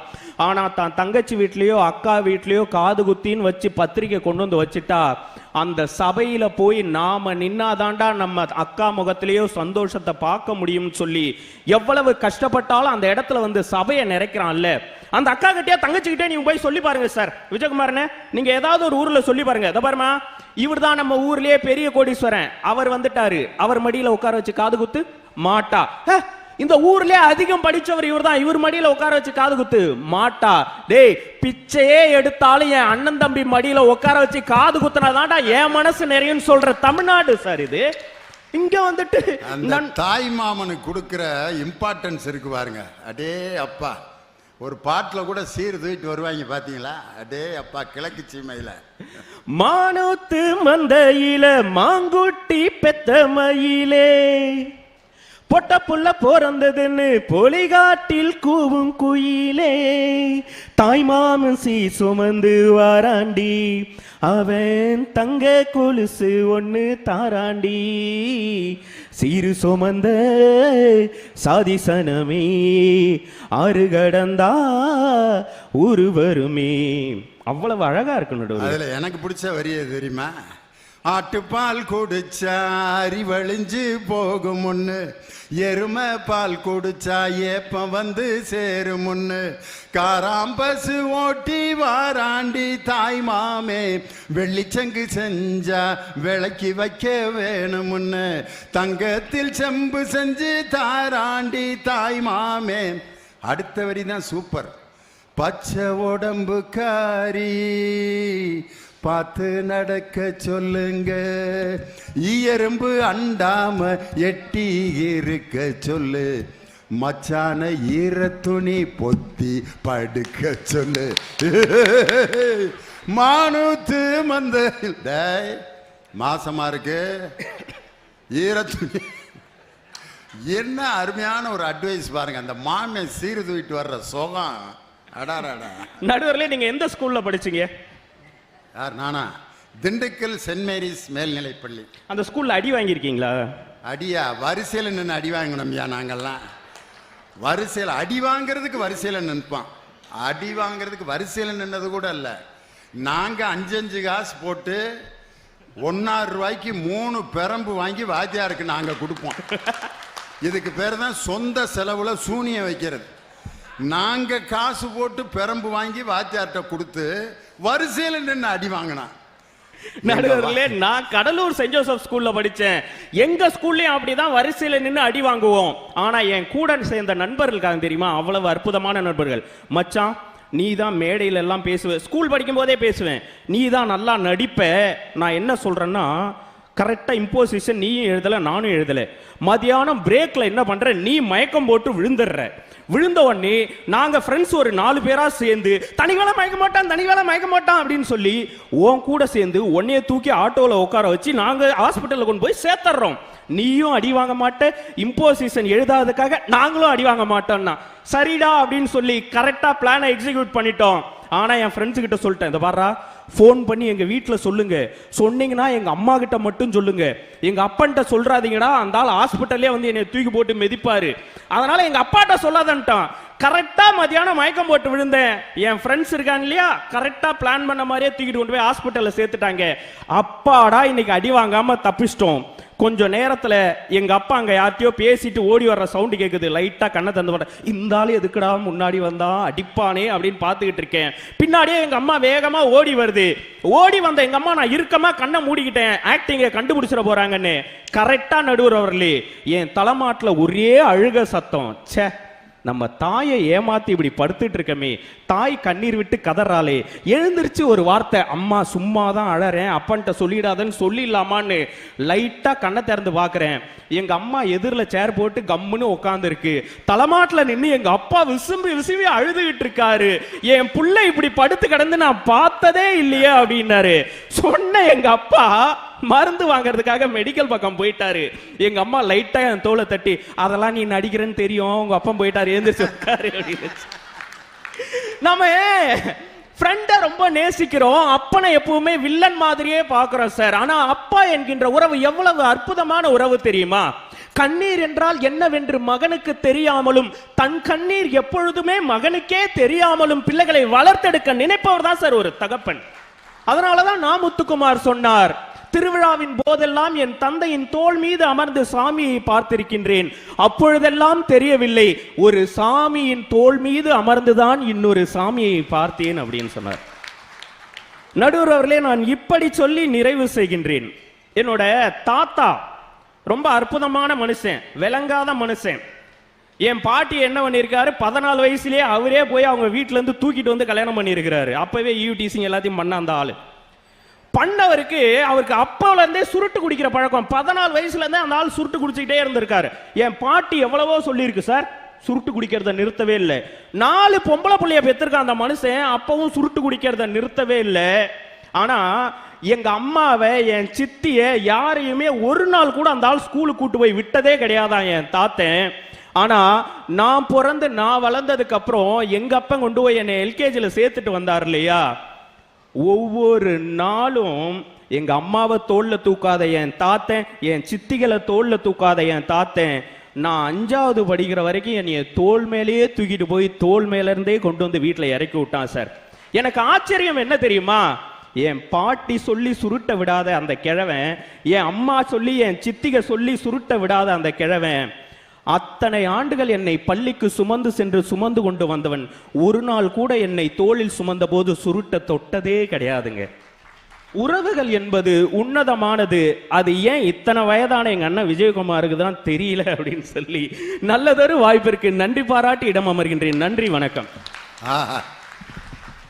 உறவுகள் அணி ரொம்ப வீக்கா போயிருச்சேன்னு நினைச்சேன், அதை தூக்கி நிப்பாட்டிட்டார். இன்னைக்கும் நம்மளுக்கு ஏதாவது ஒரு உடம்புல வலியோ வேதனையோ வந்தா யாரை கூப்பிட்டு அழுகுறான் சொல்லுங்க? ஆப்ரேஷன் பண்ணி ஒருத்தனை படுக்க போட்டிருக்காங்க, யாராவது அவன் ஃப்ரெண்டு பேரை சொல்லி கத்திருக்கான இது வரைக்கும்? சதீஷே சதீஷே சதீஷே, ஏய் டே பெரியசாமி, கிடையாது. அம்மா அம்மா அம்மா, அந்த ஒரு வார்த்தைக்கு அந்த வலியை குறைக்கும் ஆற்றல் அந்த அம்மாங்கிற ஒரு சொல்லுக்கு உண்டு. வலியெல்லாம் சரியாகி க்யூர் ஆனோன்னா ஒரு வார்த்தை விடுவான் பார்த்தீங்களா? வலி மாத்திரை சாப்பிட்டு குறைஞ்சிருச்சு அப்பா அப்படிமா. வலி வரும்பொழுது அம்மா என்றும் வலி தீர்ந்த பின் அப்பா என்றும் அழைக்கிறோம்னா இந்த ரெண்டு நிலைகளையும் நம்மோடு வாழ்வது உறவுகள் தானே, வேற என்ன? எங்கேயோ இருந்து நம்ம வீட்டில் வந்து பிச்சை கேட்குறவன் கூட என்னன்னு சொல்லி கேட்குறான், என் உயிர் நண்பனே பசியோடு வந்திருக்கிறேன் எனக்கு சாப்பாடு கொடுங்கன்னு யாராவது நண்பன் பேரை சொல்லி கேட்குறானா? அம்மா தாயே, அந்த அம்மா பெத்த தாயா இல்லை சின்னம்மாவா பெரியம்மாவா? அம்மா தாயேன்னு கூப்பிடுறான்னா என்ன அர்த்தம்னா அந்த உறவு என்ற அந்த சொல்லுக்கே இவ்வளவு பெரிய பவர் இருக்கு. நான் சின்ன பையனாக இருக்கிறப்ப 1963 அப்போ வந்து ஜவஹர்லால் நேரு திண்டுக்கலுக்கு வந்திருக்கார். அந்த ஜவஹர்லால் நேரு திண்டுக்கலுக்கு வந்திருக்கார் பிரதமர். எங்கள் திண்டுக்கல்ல ரவுண்ட் ரோட்டில் நடுவில் மேடை போட்டிருக்காங்க, கட்டுக்கடங்காத கூட்டம். எங்கள் அப்பா என்னை அந்த நிகழ்ச்சி கூட்டு போயிருக்காரு. ஜவஹர்லால் நேரு பிரதமர் வந்திருக்காரு, வாடா உன்னை பார்க்க கூட்டு போகிறேன்ட்டு கீழே வச்சு இப்படி காட்டுறாரு, அந்த நேருன்னு எனக்கு தெரியல. உடனே எங்கள் அப்பா தோல் மேலே தூக்கி வச்சுட்டு அந்த சிவப்பா வெள்ளை தொப்பி போட்டு உட்காந்துருக்காரு பார், அவர் தான் நேரு. பக்கத்தில் வளர்ந்து கனகரேன்னு இருக்கார் பார், பெரிய முழுக்க சட்டை போட்டு, அவர் தான்டா காமராஜர் அப்படின்னு இப்படியே பார்க்குறேன். காமராஜ் ஐயாவா? அந்த பக்கத்தில் இருக்கார்ல அவர் தான் சி சுப்பிரமணியம். இன்னொருத்தர் ரொம்ப கருப்பா பக்கத்தில் இருக்கார்ல அவர் தாண்டா நம்ம தெருவுக்கு பக்கத்தில் கக்கன் நகர்னு ஒரு தெருவு இருக்கே, அந்த தெருவுக்கு பேர் வச்ச கக்கன்கிற அமைச்சர்ரா அப்படின்னு எங்கள் அப்பா தோளில் வச்சு இப்படியே காட்டுறார். அந்த பெரிய ஆட்களையெல்லாம் பார்த்துக்கிட்டே இருக்கேன். நேரு அதுக்கப்புறம் ஒரு லாரியில் நிறைய அவருக்கு போட்ட மாலையெல்லாம் போட்டு அது மேலே நேரு உட்காந்துக்கிட்டு மாலையெல்லாம் அப்படி தூக்கி போட்டுக்கிட்டே வர்றாரு நேரு அந்த ரவுண்ட் ரோட்டை சுற்றி. எங்கள் அப்பா டே இந்த மாலையை தூக்கி போட்டு நேரு வர்றாரான்ட்டு இந்த பக்கமும் அந்த பக்கமும் ஓடுறாரு. எதுக்கு தெரியுமா? நேரு தூக்கி போடுற மாலை என் பிள்ளை கழுத்தில் உழுகாதா அப்படின்ட்டு இந்த பக்கமும் அந்த பக்கமும் எங்கள் அப்பா அல்லாடி அந்த நேரு கையில் இருக்கிற மாலை என் தோல் மேலே வந்து உளுந்தோன்ன எங்கள் அப்பா அடைஞ்ச சந்தோஷம். பிரதமர் தூக்கி போட்ட மாலை உன் நெஞ்சில் விழுந்திருக்குடா, என் பிள்ளை பெரிய ஆளா வருவான்டான்னு சொல்லி அந்த மாலை விழுந்த அந்த நேரத்தை மகிழ்ச்சியாக அனுபவித்த என் தந்தை இல்லாட்டி லியோன் இந்த இடத்துல நடுவராக பேச முடியுமா? ஆனால் நண்பர்கள்லாம் இப்போ நீங்கள் கூட்டத்தில் இருக்கிறவங்க எல்லாரும் நல்லவங்க தான். ஒரு சில பேருக்கு இந்த குடிப்பழக்கம் இருக்கு, ட்ரிங்க்ஸ் ஹேபிட். அதை பழக்கி விட்டது யாருன்னு மனசில் கை வச்சு சொல்லுங்கள். உங்கள் அப்பாவா, உங்கள் அம்மாவா, இல்லை உங்கள் கூட பிறந்த பிரதரா, இல்லை தாய் மாமாவா? கிடையாது, ஃப்ரெண்ட்ஸு தான். அவன் பாட்டுக்கு உட்காந்து சாப்பிட்டுக்கிட்டான். இந்த பழக்கம் இல்லாதவன் அந்த கூட்டத்தில் இருப்பேன், அவனை விட மாட்டாங்க. மாப்பிள்ள கொஞ்சம் அப்படிமா, வேணாண்டா டே வேணாண்டா எனக்கு சேராதுடா. டே சாப்பிட்றதுக்கு முன்னாடியே எப்படி சேராதுன்னு உனக்கு எப்படி தெரியும்? சாப்பிட்றா, வேணாண்டா டே எனக்கு வாமிட்டு வரும். ஃபாரின்ரா ஒன்றும் செய்யாது. ஃபாரினில் மூட்டை பூச்சி மருந்து வாங்கி குடித்தா ஒன்றும் செய்யாதா? எல்லாம் ஒன்று தான். இவன் ஏற்றி விடுறான், ஃபாரின்ரா ஒன்றும் செய்யாது அப்படின்னு வாட்டரை ஊற்றி கையில் கொடுத்து வாயில் ஊற்றிட்டாங்க. அப்போ வாமிட்டு வருதுங்கிறான். அதுக்கு அவன் சொல்கிறான் ஒரு வாக்கியம், வாமிட்டு வந்துருச்சுல்ல உனக்கு ஒத்துக்கிருச்சுன்னா இருக்கும். நான் முதல்ல சாப்பிடும்போது எனக்கு இதே மாதிரி தான் வாந்தி வந்துச்சு. இப்போ எனக்கு வருதான்னு பாரு. கெடுத்துவிட்டானா ஒருத்தனை? ஒரு 15 வருஷம் கழித்து பார்த்தா சொல்லி கொடுத்தான்ல அவன் திருந்திட்டான். இந்த ட்ரைனிங் எடுத்தவன் வேட்டி அவுத்து போட்டு சாக்கடையில் கிடக்கிறேன். இந்த கெடுதலை உண்டு பண்ணது யாரு? இந்த மாதிரி பழக்க வழக்கங்கள், தம் அடிக்கிறது, சிகரெட்டு குடிக்கிறது, இந்த போதை பழக்கங்கள்லாம் நண்பர்களால் தான் வருது. உறவினர்கள் யாராவது இதை கற்றுக் கொடுக்குறாங்களா அப்படின்னு கேட்டிருக்காரு. அதுக்கு பதில் சொல்லணும், அருமை தம்பி ஹரிபாலகிருஷ்ணன் நண்பர்களே என்ற அணிக்கு இளமை துடிப்போடு தன் கருத்துக்களை வழங்க வருகிறார். வாப்பா, எல்லாம் உன் வயசுக்காரங்களா கைதட்டுறாங்க பாரு, நம்பால் ஒருத்தன் பேசுறான்டா. அதுதான் நடுவர் அவர்களே, பார்த்த உடனே காதலை விட பவரானது பார்த்த உடனே வரக்கூடிய நட்புக்கான பவர். நடுவர் அவர்களே, வந்தவரை நட்புறவோடு கொண்டாடுகின்ற ஊர்களின் பெயர்களை எழுதினால் முதல் பேரை திருவள்ளூருக்கு எழுதுங்கள் என்று சொல்லுகின்ற அளவிற்கு பெருமை வாய்ந்த கவனிப்பை எங்களுக்கு வழங்கி கொண்டிருக்கக்கூடிய திருவள்ளூர் மண்ணுக்கு நட்புறவோடு என்னுடைய வணக்கத்தை சொல்லி, நடுவர் அவர்களே, உறவு உறவுன்னு பேசிட்டு போறாங்க. ஒரு உண்மையை தெரிஞ்சுக்குங்க, ஒரு உறவு எங்களை மாதிரி இளைஞர்களுக்கு எவ்வளவு செருப்படியை கொடுக்குது தெரியுமா? ஏடா வந்தோடனே செருப்படியை சொல்றானே நினைக்காதீங்க. காலேஜ் படிக்கும் போது அரியர் வச்சிருக்கியேன்னு ஒரு செருப்படி, அரியரை கிளியர் பண்ணா வேலை கிடைக்கலையேன்னு ஒரு செருப்படி, வேலை வாங்கிட்டோம்னா இதெல்லாம் ஒரு சம்பளமான ஒரு செருப்படி, சம்பளம் நிறைய சம்பாரிச்சோம்னா வீடு வாச கட்டலையான்னு ஒரு செருப்படி, வீட்டை கட்டினோம்னா லோன் அடைக்கலையான்னு ஒரு செருப்படி, லோன் அடைச்சோம்னா உனக்கெல்லாம் இன்னும் கல்யாணம் ஆகலையேன்னு ஒரு செருப்படி, கல்யாணம் மட்டும் பண்ணிட்ட மோவனே காலம் பூரா செருப்படின்னு செருப்படியே அடிச்சுக்கிட்டு இருக்கக்கூடிய ஒரு உன்னதமான உறவுனா அது இவங்களுடைய உறவு தான். நடுவர் அவர்களே, அதுல அண்ணன் வந்து எவ்வளவு அழகா சொன்னாங்க, தாய்மாமே மடியில உட்கார வச்சு நாங்க காது குத்துறோம். ஒண்ணு தெரிஞ்சுக்கங்க, நாளா எனக்கு என் கூட பிறந்தது 3 அக்கா, என்னையத்தான் அவங்க பிள்ளைகளுக்கு எல்லாம் உட்கார வச்சு தாய்மாமன் காது குத்துறாங்க. உண்மையிலே ரொம்ப கொடுமைக்கார மனுஷன் நீதாயா. அந்த 3 அக்காளுக்கு மாமஞ்சேரி செய்யறதுக்குள்ள விட்டு போயிடும் உனக்கு. தாய்மாம மடியில வச்சு காது குத்துறாங்களே பெருமையா? காதலையும் கழுத்துலையும் பவுனு போடணும், போடாம சும்மா விட்டோம்னா வெறும்பய மடியிலையா உட்கார்ந்து காது குத்துறோன்ற சொல்லக்கூடியது உங்களுடைய உறவு. ஆனா எங்களுடைய நட்பு அப்படியா சார்? உறவை பத்தி நீங்க தெரிஞ்சுக்கணும்னா பணம் கேட்டு பாருங்க, அந்த உறவு என்னன்னு உங்களுக்கு தெரிஞ்சிடும். பணம் போய் கேட்டு பாருங்க. நான் சொன்னேன் இனியவன்ட்ட நட்பை பத்தி அருமையா பேசினேன். விருதுநகர் புத்தக திருவிழாவில் இதே தலைப்பு, நட்பை பத்தி அவர் பேசினார். நான் சொன்னேன் நட்பை பத்தி அவ்வளவு அருமையா பேசுனீங்கன்னே, உறவை கிளிகிளின்னு கிழிச்சு தொங்க விட்டீங்கன்னே. திருவள்ளூர் வந்த உடனே என்னன்னு நீங்க உறவு பேச போயிட்டீங்க, இங்க நட்புன்னு எங்களை பேச விட்டீங்கன்னு சொன்ன உடனே அதுக்கு ஒரு காரணம் இருக்கு தம்பின்னார். என்னென்ன காரணம்னு கேட்டேன். அவர் சொன்னாரு, அங்க பேசுறேன்னா அங்க உண்மையை பேசுனேன், இங்க நான் உண்மையை பேச முடியாது. ஏன்னு, நான் பொண்ணு எடுத்தது திருவள்ளூர்ல, என் மாமியார் ஊரு திருவள்ளூர். இங்க வந்து சொந்தக்காரன்லாம் மோசம்னு பேசினா அங்க போன போட்டு சொல்லி விட்டுருவாங்க, எனக்கு கஞ்சி தண்ணி கிடைக்காது தம்பின்னு சொன்னார். அவர் நிலைமையை புரிஞ்சுட்டு நான் பேசுறேன். மாசத்துக்கு ஒரு நாள் வந்தா கஞ்சி கிஞ்சி ஊத்திக்கிட்டு இருக்காங்க, அதையும் கெடுத்துற போகுது அப்படின்ட்டு சம்பந்தம் பண்ண ஊரு, அதாவது பொண்ணு கட்டின ஊர்ல அணி மாறிட்டார். நடுவர் அவர்களே, நீங்க பாருங்க, ஒவ்வொரு மனைவியும் எப்படி இருக்கணும்னு நம்ம எதிர்பார்ப்போம் தெரியுமா? எங்க இனியவனே சொன்னார், சார் வீட்டுக்கு டென்ஷனோட போனா நம்மளை கூலா வச்சுக்கிற மாதிரி ஒரு மனைவியை தான் எதிர்பார்ப்போம். ஆனா நம்ம கூலா போனா கூட டென்ஷன் பண்ற மாதிரி மனைவியா தானே வந்து அமைதுன்றதுக்கு நான் கேட்டேன். அண்ணி வந்து என்கிட்ட ஒரு நாள் சொன்னாங்கன்னே, எனக்கு வந்து 7 ஜென்மத்துக்கும் இனியவன் மாதிரி எனக்கு ஒரு ஹஸ்பண்ட் அமையணும்னு சொன்னாங்க. நான் பெருமையா சொன்னேன், நீங்க போய் கோவில்ல வேண்டுவீங்களா அப்படின்னு கேட்டேன். அவர் சொன்னாரு, எனக்கு இனிமே ஒரு ஜென்மமே வேண்டான்னு நான் வேண்டேன் தம்பி அப்படி. சார் உறவுகளை பத்தி நீங்க இவ்வளவு பேசுறீங்களே, ஒரு விஷயம் நான் சொல்றேன். சொந்தங்கள் அதிகபட்சம் என்ன பேசுவாங்க தெரியுமா? 5 விஷயத்துக்குள்ள அவங்க பேச்சு அடக்கிடலாம். ஆம்பளை பிள்ளையா பொம்பளை பிள்ளையா, பிள்ளைய கட்டி கொடுத்துட்டாங்களா கொடுக்கலையா, பிள்ளை பிறந்துருச்சா பிறக்கலையா, இருக்காரா போயிட்டாரா, எரிச்சாங்களா புதைச்சாங்களா, இந்த 5 கேள்விக்குள்ள சொந்தத்தோட மொத்த பேச்சையும் அடக்கிடலாம். ஆனா எங்களுடைய நண்பர்களுடைய பேச்சு அப்படியா? நீங்க பாருங்க, ஒரு பத்திரிகையில் நெருங்கிய தாய்மாமனா இருந்தா கூட பத்திரிகையில் பெயர் போடவில்லை என்றால் திருமணத்திற்கு வரமாட்டேன்னு சொல்லுவாரு. ஆனா பத்திரிகையே கொடுக்கலைனாலும் என் நண்பன் முதல் நாள் வந்து எங்களுக்காக நிப்பான்னு சொன்னா அதுதாங்க நட்பினுடைய பெருமை. சார் நீங்க காதல், நீங்க வந்து ஒரு நடுவர், பத்திரிகையில பேரை சின்னதா போட்டேன்ட்டு 1 மணி நேரம் கலகம் பண்ணியிருக்கான் கல்யாணத்துல. அப்பெல்லாம் வைக்கலன்ட்டு அருவாள் எடுத்து வெட்டியிருக்காங்க ஒரு ஊர்ல. அப்பெல்லாம் எனக்கு வைக்காம போயிட்டான் அப்படின்னு அருவாள் எடுத்து வெட்டி போலீஸ் ஸ்டேஷன்ல உட்காந்துருக்காங்க. யாருன்னு பார்த்தா அந்த பொண்ணோட சித்தப்பேன். பாத்தீங்களா நடுவர் அவர்களே, நீங்க ஒரு அருமையான நடுவர். காதல் பாடல்களை அருமையா பாடுறீங்க, அதை ரசிக்காம பாட முடியாது. நீங்க காதலிச்சிருக்கீங்களா? ஏயா மேடையில் வச்சு கேட்குற கேள்வி அது?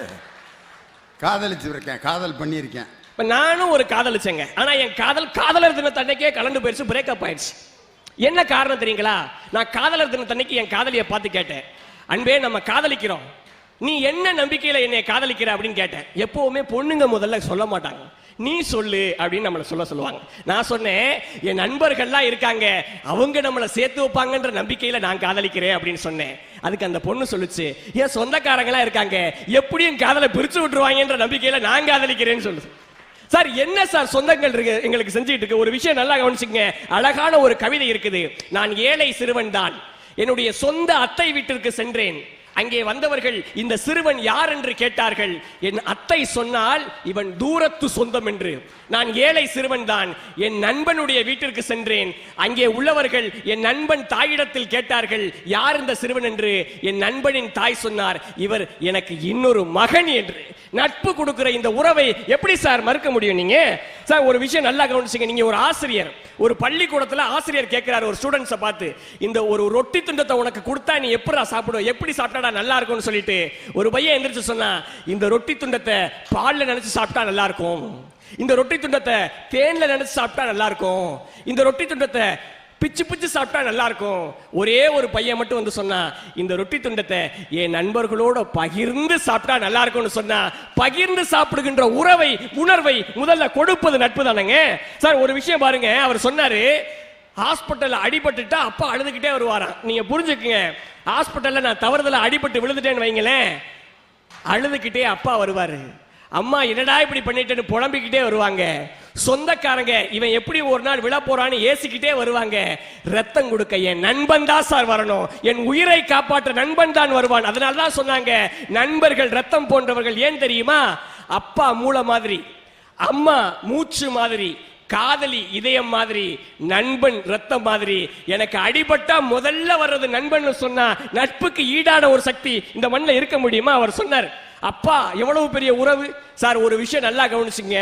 பையன் பொய் சொல்லிட்டான்னு அப்பாவுக்கு தெரிஞ்சு போச்சு. அப்ப அப்பா போய் பையன்ட்ட என்ன தெரியுமா கேட்பாரு? டேய், அப்பாவை உன் ஃப்ரெண்டு மாதிரி நினைச்சுக்க, உண்மையை சொல்லு அப்படின்னு சொல்லுவார். என்ன காரணம் தெரியுமா? ஃப்ரெண்டுகிட்ட தான் பசங்க உண்மையா இருப்பாங்கன்றது உறவுகளுக்கே தெரியறதுனாலதான் அப்பாவை ஃப்ரெண்டு மாதிரி நினைச்சிட்டு பேசுறான்னு சொல்றாங்கன்னா, நட்பினுடைய பவர் எதுக்கு சார் இருக்குது? நீங்க ஒரு விஷயம் நல்லா கவனிச்சுங்க. மதுரை கோபுரம் இருக்கு, மதுரையில் மீனாட்சி அம்மன் கோபுரம் இருக்கு. 4 திசைகளிலையும் 4 கோபுரம் இருக்கு. ஐயா மாவட்ட ஆட்சித்தலைவர் அங்க மதுரையிலிருந்து வந்தவங்க. மீனாட்சி அம்மன் கோயில்ல 4 கோபுரம் இருக்கு. மற்ற திசையில் இருக்கக்கூடிய கோபுரங்களை விட தெற்கு திசையில் இருக்கக்கூடிய கோபுரம் ஒரு அடி உயர்ந்திருக்கும். ஏன் தெரியுமா? மற்ற திசையில் வாழக்கூடிய மனிதர்களை விட தெற்கு திசையில் வாழக்கூடிய தமிழர்கள் பிறரை பண்பாட்டோடு நடத்தணும், தெரியாதவங்க வந்தாலும் விருந்து உபசரிப்பு செய்யணுங்கிற அந்த பண்பாட்டிலும் கலாச்சாரத்திலும் ஒரு அடி உயர்ந்திருந்தார்கள் என்பதை சொல்லுவதற்கு அந்த உணர்வை கொடுத்தாங்கன்னு சொன்னா, நல்ல விஷயம் இருக்கட்டும், வெள்ளம் வரட்டும், போராட்டம் வரட்டும், சமூக நீதி பிரச்சனையா இருக்கட்டும், களத்துக்கு எந்த சொந்தக்காரனும் வந்து நிப்பான்னு நினைக்கிறீங்களா? நண்பனும் தான் சார் வந்து நிப்பான். ஒரு வெள்ளம் வந்தா கூட, சுனாமி வந்தா கூட ஊர்ல இருக்க சொந்தக்காரன் கேட்பான் போன் பண்ணி, இருக்கீங்களா, போயிட்டீங்களோன்னு நினைச்சோம் அப்படின்னு. ஆனா நண்பன் ஓடி வந்து 5 or 10 பக்கத்து ஏரியா தெருவெல்லாம் கலெக்ட் பண்ணிட்டு வந்து, ஓ ஏரியாவில் பிரச்சனையா நான் வந்து நிக்கிறேன்னு சொல்லக்கூடியது நட்பினுடைய பெருமை. நடுவர் அவர்களே, நீங்க பாருங்க சார், ஒரே ஒரு விஷயம் சொல்லி நிறைவு செய்றேன். நானு கவிதை, அழகான ஒரு கவிதை சொல்லுவாங்க. நேற்று நடந்தது இன்று நடப்பது, நாளை நடக்கும் நிகழ்வுகள் மாறலாம். நேற்று சம்பவம் இன்று சாதனை, நாளை சரித்திரம், வரலாறு மாறலாம். நேற்று நிஜம் இன்று நினைவு, நாளை கனவு, நினைவுகள் மாறலாம். நேற்று கருவறை இன்று வாழ்க்கை, நாளை கல்லறை, இருக்கும் இடம் மாறலாம். நேற்று தோழி இன்று காதலி, நாளை மனைவி, பெண்கள் கூட மாறலாம். ஆனா நேற்றும் நண்பன், இன்றும் நண்பன், என்றும் நண்பன். நட்பு ஒருபோதும் மாறாதுன்னு சொன்னா, உறவையும் மகிழ்வையும் எங்களுக்கு என்னாலும் கொடுப்பது சொந்தங்களை காட்டிலும் நண்பர்கள் என்று சொல்லி நல்ல தீர்ப்பு வழங்குமாறு கேட்டு வாய்ப்பு தந்த மண்ணுக்கும் மக்களுக்கும் நெஞ்சார்ந்த நன்றிகளை சொல்லி விடைபெறுகிறேன். நன்றி, வணக்கம். ஆஹா, நண்பர்களே என்ற அணி நிறைவு பெற்று விட்டது. இப்பொழுது உறவினர்களே என்ற அணியை நிறைவு செய்ய கவிஞர் இனியவன் உங்கள் பலத்த கரவொலியோடு மேடைக்கு வருகிறார். ஒழுங்கா பார்த்து பேசுங்க, சம்பந்தம் பண்ண இடம். நடுவர் உள்ளிட்ட அவைக்கு என்னுடைய பணிவான வணக்கம். கடந்த புத்தக திருவிழா கரூரில் நடந்தபோது உங்களுடைய ஆட்சித் தலைவருடைய கரூருக்கான ஆட்சிக்கான பணியுடைய கடைசி நாள் எங்களுடைய புத்தக திருவிழா. நிகழ்ச்சி முடிகிறது. மேடையிலிருந்து மாவட்ட ஆட்சித்தலைவர் இறங்குகிறார். நான் நிறைய பார்த்திருக்கிறேன். முதல் முதலாக ஒரு ஆட்சித்தலைவர் எங்களுடைய மாவட்டத்திலிருந்து போகிறார் என்ற பொழுது மக்கள் அழலாம். ஏன்னா அவர் ஏதாவது செய்திருக்கலாம். ஆனால் முதலாக அரசு அதிகாரிகள் கண்ணீர் விட்டு அழுத காட்சியை பார்க்கின்ற போது, அவ்வளவு பெரிய ஆட்சித்தலைவர் தான் உங்களுக்கு கிடைத்திருக்கிறார், நமக்கு கிடைத்திருக்கிறார். நான் அந்த மேடையிலே சொன்னேன், இவர் எங்கேயும் போல எங்கள் ஊருக்கு தான், நான் பொண்ணு எடுத்த ஊருக்கு தான் வராரு, நான் மாப்பிள்ளையாக போன ஊருக்கு தான் வராரு. இன்னும் சொல்ல போனால் நம்முடைய விஜயகுமாருடைய சொந்த மாவட்டம் இது, அதனால் எங்கள் ஊருக்கு தான் வராருன்னு சொல்லினேன். அவருக்கு என்னுடைய பணிவான வணக்கத்தை தெரிவித்துக் கொள்கிறேன். அன்னைக்கு இருந்த மாதிரி தான் இன்றைக்கும் இருக்கார். அவர் டக்குனு வருவார், வாமா மின்னல்ன்ற மாதிரி மேடைக்கு வர்றது தெரியாது, டக்குன்னு போயிடுவார். ஆனால் எல்லா நிகழ்ச்சியும் உட்கார்றதுன்றது பெரிய விஷயம் அவருடைய பதவிக்கு. அவருக்கு என்னுடைய பணிவான வணக்கங்கள். இன்னும் சொல்ல போனால் என்னை நேற்றுலேருந்து உங்கள் அதிகாரிகள் தேடிக்கிட்டே இருந்தாங்களாம். எனக்கு அப்போவே தெரியும், கரூர்லேயும் இப்படி தான் பண்ணாங்க. நான் வரேன்னு சொன்னாலும் அவங்க கன்ஃபர்மேஷனுக்காக ஒரு 10 தடவை கேட்டுகிட்டே இருந்தாங்க. ஏன்னு சொன்னால் தலைமை எப்படி இருக்கிறதோ அது மாதிரி தான் கூடிய மன்னன் எப்படி இருப்பார்களோ அவருடைய அமைச்சர்களும் அப்படித்தானே இருப்பார்கள் என்ற உதாரணத்துக்கு இந்த மாவட்டத்துடைய அதிகாரிகள் அவ்வளவு அழகாக செயல்பட்டார்கள். ஏற்பாடுகளும் அருமையாக செய்திருக்காங்க. உங்கள் அனைவருக்கும் வணக்கம். ரொம்ப தெளிவாக பேசணும் தான் நினைப்பதில் 2 பேர் பேசினாங்க. ரொம்ப தெளிவாக பேசினாங்க. எங்கள் ஊரில் ஒரு பழமொழி சொல்லுவாங்க, அவரை போட்டால் தோரை முளைக்கும், தோரை போட்டால் அவரை முளைக்கும். அப்படியாப்பட்ட ஊரில் அடியலாத குளத்துக்கு ஒருத்தி கரையலாத குளத்துக்கு தண்ணி எடுக்க போனாலும் அங்கே தலையிலாத மானு வேற எல்லா அருகம்பூர்கள் பெஞ்சிட்டு இருக்க, கல்லையிலாத குளம் பார்க்க கையிலாத முடக்கிட்ட சொல்ல அவன் வில்லு எடுத்து அடுக்க மான் மேலே படம், மான் வயிற்றுல குட்டி மேலே பட்டு குட்டி செத்து போச்சா, அதை ஓடுற தண்ணியில் காய வைக்க, தலையிலா கழுவு கொத்திட்டு போக, கண்ணையிலா குளம் பார்க்க காலையில் முடக்கிட்ட சொல்ல அவன் விரட்டிகிட்டே போனானா, அவன் காலில் குத்தின கண்டங்கத்திரி முள்ளு தலைக்கு மேலே எட்டி பார்க்க வழிதாள முடியாத வைத்தியருக்கு போனானா, அவன் சொன்னான்னா ஆளை வேறு அரச வேறு புங்க வேறு நாக வேறு நாளைக்கு கைப்படாமல் பிடிக்கி உரலை வச்சு இடிச்சு உள்ளங்கையில் வச்சு நாக்கப்படாமல் நக்கிற அசாய் தான் முதல் நாள் பத்தியனா. சரி, 2வது நாள் என்ன வைத்தியரே பண்ணோம்னா கண்டங்கத்திரி வேற கைப்படாமல் போடி உரலை குப்புரை போட்டு உலக்கையெல்லாம் ஓசப்படாமல் இடிச்சு பின்னங்கையில் வச்சு நாக்கப்படாமல் நக்கராசா, இதெல்லாம் 2ஆம் நாள் பத்தியோனா. சரி, வைத்தியருக்கு ஏதாவது சன்மானம் தரணுமேனு சொல்லிட்டு ஓட்டப்படியில் 9 படி உளுந்த கொட்ட, சக்கரை மேல வண்டியில் பாரம் ஏற்ற, கூட வழிகாட்ட, முடவ வண்டி ஓட்ட ஒரு கதை நடந்துதான். அது போன்று தெளிவாக பேசிய எதிர நிற்கனுடைய பணிவான வணக்கம். இல்ல, நீங்க சில ஊழ்வினைன்னு ஒன்று இருக்கும். நம்முடைய கலெக்டர் அவர்கள் பேசும்போது ஒரு வார்த்தை சொன்னார், நான் மதுரைக்காரன், நானே மதுரைக்காரங்களுக்கே ஒரு திமிர் இருக்கும். கலெக்டர் சொன்ன வார்த்தை. வள்ளுவர் தன்னுடைய திருக்குறளை கொண்டு போன போது மதுரைக்காரங்க இதை ஒரு நூலாவே ஏத்துக்கல. காலம் பார்த்தீங்களா, எந்த வள்ளுவரை ஏற்றுக்கொள்ளாத மதுரைக்காரரை அந்த வள்ளுவர் மாவட்டத்துக்கே கலெக்டரா மாத்திக்குது பார். அவர் வந்து சொல்றார், உடுக்கை இழந்தவன் கை போலே அங்கே இடுக்கன் களைவதாம் நட்பு. நண்பர்கள் தான் இருக்கணும்.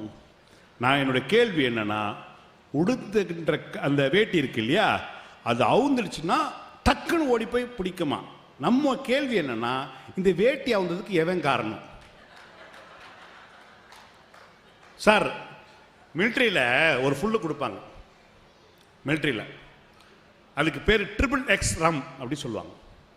இந்த XXX ரம்முக்குன்னா என்ன அர்த்தம்னா, ஒரு எக்ஸுக்கு ரோமன் லெட்டரில் 10 அப்படின்னு அர்த்தம். 3 10 30. 30 ml ரம்முக்கான ஃபுல் ஃபார்ம் என்னன்னா regular use medicine, RUM, regular use medicine. யாருக்கு? காஷ்மீரில் இருக்கிற வேலை செய்யறாங்க, குளிரா இருக்கும். 30 ml சாப்பிட்றான்னா நண்பர் சொல்றான், மாப்பிள்ள அது கிடையாது, 10 × 10 100, 100 × 10 1000. ஒரு ஃபுல்ல சாப்பிட்றது தான் ஒழுமையான ஆண் பிளட்றான். இப்போ கவர்மெண்ட்டே கன்ஃபியூஷன் பண்றாங்க பாருங்களேன். இவர் சொல்றாரு, உங்க ஊரு பொண்ணெடுத்த ஊரு, அதனால பார்த்து பேசுங்க. நடுவர் அவர்களே, இந்த பொண்ணு எடுக்கிறதுக்கான ஒரு வேலையை பார்த்தவனே ஒரு ஃப்ரெண்டு தான். ஐயோ சார், ஃப்ரெண்ட்ஸுக்களை நம்பணும்னா கரெக்டாக பாழுங்கணத்தில் தள்ளி விடுவானுங்க சார். என் ஃப்ரெண்டு ஒருத்தன் கூட தான் நான் படித்தேன். நான் படிக்கிற காலத்தில் நான் அவனை ஒன்றா தான் படித்தோம். நான் சொல்கிறதுல பயப்படல. திருவள்ளூர் எங்கள் மாமியார் ஊர் தான் சொல்கிறேன். இப்போ இந்த ஊருக்கார பையன் கூட தான் படித்தேன். க்ளோஸ் ஃப்ரெண்டு தான் சார். டெய்லி கிரிக்கெட் ஆடுவோம் சார். டெய்லி அவன் தான் ஓப்பனிங் பேட்ஸ்மேனு. ஒரு நாள் நான் ஓப்பனிங் பேட்ஸ்மேன் இறங்கினேன். அவன் ஒத்துக்கவே இல்லை, அழுதான். எனக்கு பேட்டை கொடு பேட்டை எப்படி அப்படின்னு கொடுத்த பாருங்க. கொடுத்து நான் கிளாஸுக்கு போயிட்டேன். கொஞ்ச நேரம் கழிச்சு அவனை தூக்கிட்டு வரானுங்க. என்னடா நீ தான் மண்டையில் அடிச்சிட்டிய? நான் மண்டையிலே அடிக்கலைங்க, அவன் அவ்வளோ ஸ்ட்ரென்த்து, அவ்வளோ பெரிய பேட்டை பிடிச்சாலும் அவனே அடிச்சுக்கிட்டான். இதான் நடந்தது, கடவுள் சத்தியமா சொல்கிறேன் சார். ஒரு நல்ல மனுஷனுக்கு ஒரு அழகுனா சார், ஒரு நல்ல ஃப்ரெண்டு என்ன நான் அவனோட பலாறு ஒரு அரவிட்டா, என்னையோட அடிக்கிற பலாறு அரவிடணும். இதானே சார்? அவன் ஒரு மனசில் ஒரு விஷயம் வச்சுக்கிட்டு என்னையாடா மண்டையில் அடிச்ச, உன் வாழ்க்கையிலே அடிக்கிறேன்னு சொல்லிட்டு அவன் தங்கச்சி என்னை கட்டி கொடுத்தான் சார்.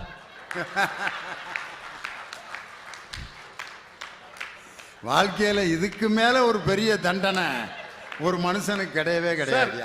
இது வந்து நண்பர்கள் செய்யற தியாகமா? இன்னைக்கு எல்லாருமே 2G கேட்கல, 3G கேட்கல, 4G கேட்கல, 5G கேட்கல. அன்னைக்கு 3G தான் இருந்தாங்க, 3G தான் இருந்தாங்க. ஒன்று மாதாஜி, இன்னொன்று பிதாஜி, இன்னொன்று குருஜி.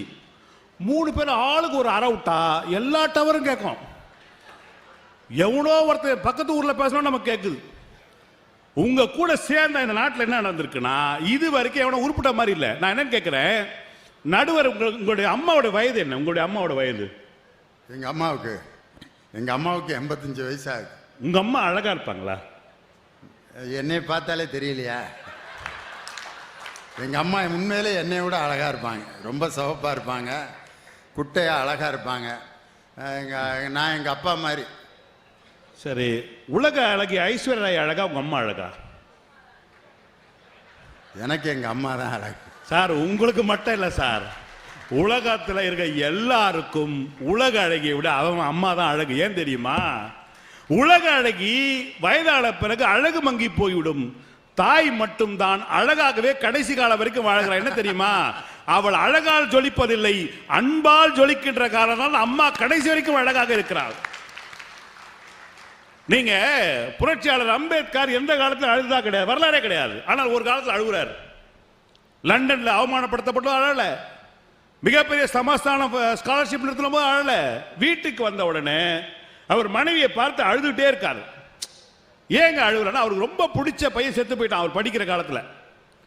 இது அவர் அந்த பொண்டாட்டி தன்னுடைய வீட்டுக்காரர்கிட்ட சொல்லல. அவருக்கு பிடிச்ச பையன். எல்லாரும் கேட்டாங்க, உன் செல்ல புள்ள செத்ததுக்காக அழுதியான்னு கேட்டா இல்லைன்னாரு. ஏண்டானா, நானால் தாங்கிக்குவேன், தான் புள்ள செத்தது 2 வருஷமா என்கிட்ட மறைச்சிருக்கால, டெய்லி அவள் அழுதுருப்பாள், அந்த வேதனையோட நான் சமாளிக்க முடியும் அப்படின்னு நினைச்சுக்கும் போது, ஒரு கணவன் தன்னுடைய மனைவி பக்கத்தில் நின்று பார்க்கறான்ல, இதை உன் ஃப்ரெண்டால முடியுமா? நீ என்ன ஒரே வார்த்தை சொல்ல, மச்சி கவலையே படாத, ஓப்பன் த பாட்டில். இன்னொன்னு நாம நினைக்கிறோம் இல்லையா, எங்க சொந்தக்காரெல்லாம் விட்டு போயிடுறாங்க, என்னை விட்டு போயிடுறாங்கன்னு. காலம் சில நான் என்னுடைய அப்பா சாகிற வரைக்கும் நான் 3 வருஷம் நான் பேசவே இல்லை. சாகிற வரைக்கும் நடுவர்கள் பேசுகிற போது எனக்கு ஒரு மாதிரியா இருந்தது. 3 வருஷம் நான் பேசவே இல்லை சார். நான் ஒரு 10ஆம் கிளாஸ் படிக்கிற பையன், நான் எங்க அப்பாட்ட 3 வருஷம் பேசாது பெருமையா அன்னைக்கு இருந்தது. இன்றைக்கு என்னுடைய மகன் போன் அவங்க அம்மாட்ட பேசிட்டு, சரிம்மா ஓகேம்மா வச்சுட்ட பிறகு நான் அவளை பார்த்துட்டே இருக்கேன். அடுத்த கேள்வி என்ன தெரியுமா? ஏண்டி என்னை கேட்கவே இல்லையா? சார் நான் கேட்கிறேன், ஒரு நிமிஷம் உங்ககிட்ட பேசணும் வலிக்கிற, 3 பேசாம இருந்திய, நீ எல்லாம் மனுஷன் நான் சொல்லிட்டு டெய்லி அடிச்சுக்கிறேன் சார். இவர் சொல்றாருங்களே, செருப்படி செருப்படின்னு. ஒன்று தெரிஞ்சுக்க தம்பி, உறவு இன்னும் எது தெரியுமா? நீ போயிட்டு ஒரு பொண்ணுகிட்ட லவ் பண்றேன்னு சொல்லி பாரு, ஐ லவ் யூன்னு சொல்லு. அவ என்ன பண்ணுவான்? முதல்ல என்ன நடுவில் பண்ணுவா? இவன் போயிட்டு ஐ லவ் யூன்னு ஒரு பொண்ணுகிட்ட சொல்றான் பஸ் ஸ்டாண்ட்ல, திருவள்ளூர் பஸ் ஸ்டாண்ட்ல. செருப்பு பிஞ்சினங்க. அந்த பொண்ணு முதல்ல செருப்பு எடுத்து காட்டும். ஏன் தெரியுங்களா? காதலினுடைய சின்னம் தாஜ்மஹால் இல்லை, காதலுடைய சின்னம் ஆட்டின் கிடையாது, காதலுடைய சின்னம் செருப்பு. ஏன் தெரியுமா? அப்ப இனியவன் ஏதோ பாதிக்கப்பட்டிருக்காரு. இல்லாட்டி இவ்வளவு உருக்கமா பொண்ணு கட்டின இடத்திலேயே பேசுறாருன்னா அப்ப ஏதோ பெரிய பாதிப்பு இருந்திருக்கு. நடுவர் அவர்களே, இந்த உண்மை கல்யாணம் ஆன பிறகுதான் தெரியுது, அந்த பொண்ணு காட்டின செருப்புக்கு அர்த்தம் தெரியாது. ஏன் தெரியுமா? பெண்கள் உடனே செருப்பு எடுத்து காட்டுகிறாங்க. செருப்பு தான் என்றைக்கும் தனியாக இயங்குவதில்லை. இந்த செருப்பை போன்று காலம் முழுக்க நாம ஜோடியாக வாழ்வோமா என்பதற்காக கேட்பதற்கான சிம்பல் தான் அது. நான் என்ன சொல்றேன், எல்லா பெண்களும் அவர் சொல்ற பொண்டாட்டி தொல்லை தாளம் உள்ள பொண்டாட்டிக்கு என்ன கேட்கிறாங்க? சேலரி கேட்கிறாங்க. சேலரி. ஒரு தமிழ் ஆசிரியராக இருக்கின்ற உங்களுக்கு தயவு செய்து ஒன்றை சொல்லிக் கொள்கிறேன். பெண்கள் சேலரி என்ற வார்த்தைகள், நடுவர்களே சேலரியுடைய ஸ்பெல்லிங் சொல்லுங்க. சேலரியோட ஸ்பெல்லிங் எது? சேலரி. சேலரி இருக்குல்ல, சம்பளம். 33 வருஷம் வாத்தியாரா இருந்தவரை மேடையில் உட்கார வச்சுக்கிட்டு சேலரிக்கு ஸ்பெல்லிங் கேட்டு ஒருவேளை அதை நான் தப்பா சொல்லிட்டா நாளைக்கு என்ன ஆகும் யூடியூப்ல என் நிலைமை? 33 வருஷம் இவர்கிட்ட எவ்வளவு பேர் படிச்சிருப்பாங்க, இப்படித்தானே ஸ்பெல்லிங் சொல்லி கொடுத்துருப்பாரு அப்படின்னு நினைப்பாங்க. SALARY. எஸ் மேல தெரியுங்களா? புருஷங்கிட்ட பொண்டாட்டி எதிர்பார்க்கறது தெரியுங்களா? சின்சியாரிட்டி. A for attention. நான் ஒருத்தர் இருக்கேன்டா, கொஞ்சமாவது என்னை பாருடா. எப்போ பார்த்தாலும் மொபைலை பார்த்துட்டு வானத்தையே பார்த்துட்டு இருக்கேன், இல்லை பக்கத்து வீட்டையே பார்த்துட்டு. சின்சியாரிட்டி, அட்டென்ஷன் வேணும். 3வது லவ், எல் ஃபார் லவ். 4வது அஃபெக்ஷன். 5வது ரெஸ்பெக்ட். அவ்வளோ மனுஷிதான். உன்னம் பெத்த மாதிரி தான் அவங்க ஆத்தாலும் 10 மாதம் அவளை சுமந்து பெற்றிருக்கா. அவளுக்கான மரியாதையை கொடு. Why for youth. உனக்கு என்ன வயசானாலும் கொஞ்சம் டை அடிச்சு சுத்தியா, இன்னைக்கு தான் இருக்க. இந்த எண்ணங்களுக்கு அதில் காம்பினேஷன் சேர்த்து பாருங்க, சேலரின்னு வரும். இதுங்க லூஸ்தனமாக சம்பளம் கேட்குறான்றா. நீங்கள் யோசிச்சு பாருங்க, பிள்ளைக்கு மகளுக்கு குத்தோன்ற காரணத்துக்காக தினம்தோறும் சேவ் பண்ணுற அப்பன்க இருக்கின்ற வீடு இருக்கு தெரியுமா, அது சொர்க்கம். முந்தானிய நிறைய பொம்பளைங்க பெருசா விட்டு கட்டுவாங்க கல்யாணத்துக்கு பிறகு. எதுக்கு? பொண்ணு வரும்போது கூட அப்படி போட்டோம்னா அது நிழலா இருக்குன்றதுக்காக மகளுக்கு குடையாக முந்தாணி இருக்கணும்னு போடுறா பார்த்தீங்களா, அந்த வீடு சொர்க்கம். பேத்திக்கு தொட்டில் கட்டணும்னு சொல்லிட்டு அந்த கூரை புடவை எடுத்து வைக்கிறாள் பாட்டி, அந்த வீடு சொர்க்கம். பேரனுக்கு தும்பிடக்கூடாது பொடி டப்பா மறைச்சு வைக்கிறார் பாருங்க தாத்தா, அந்த வீடு சொர்க்கம்.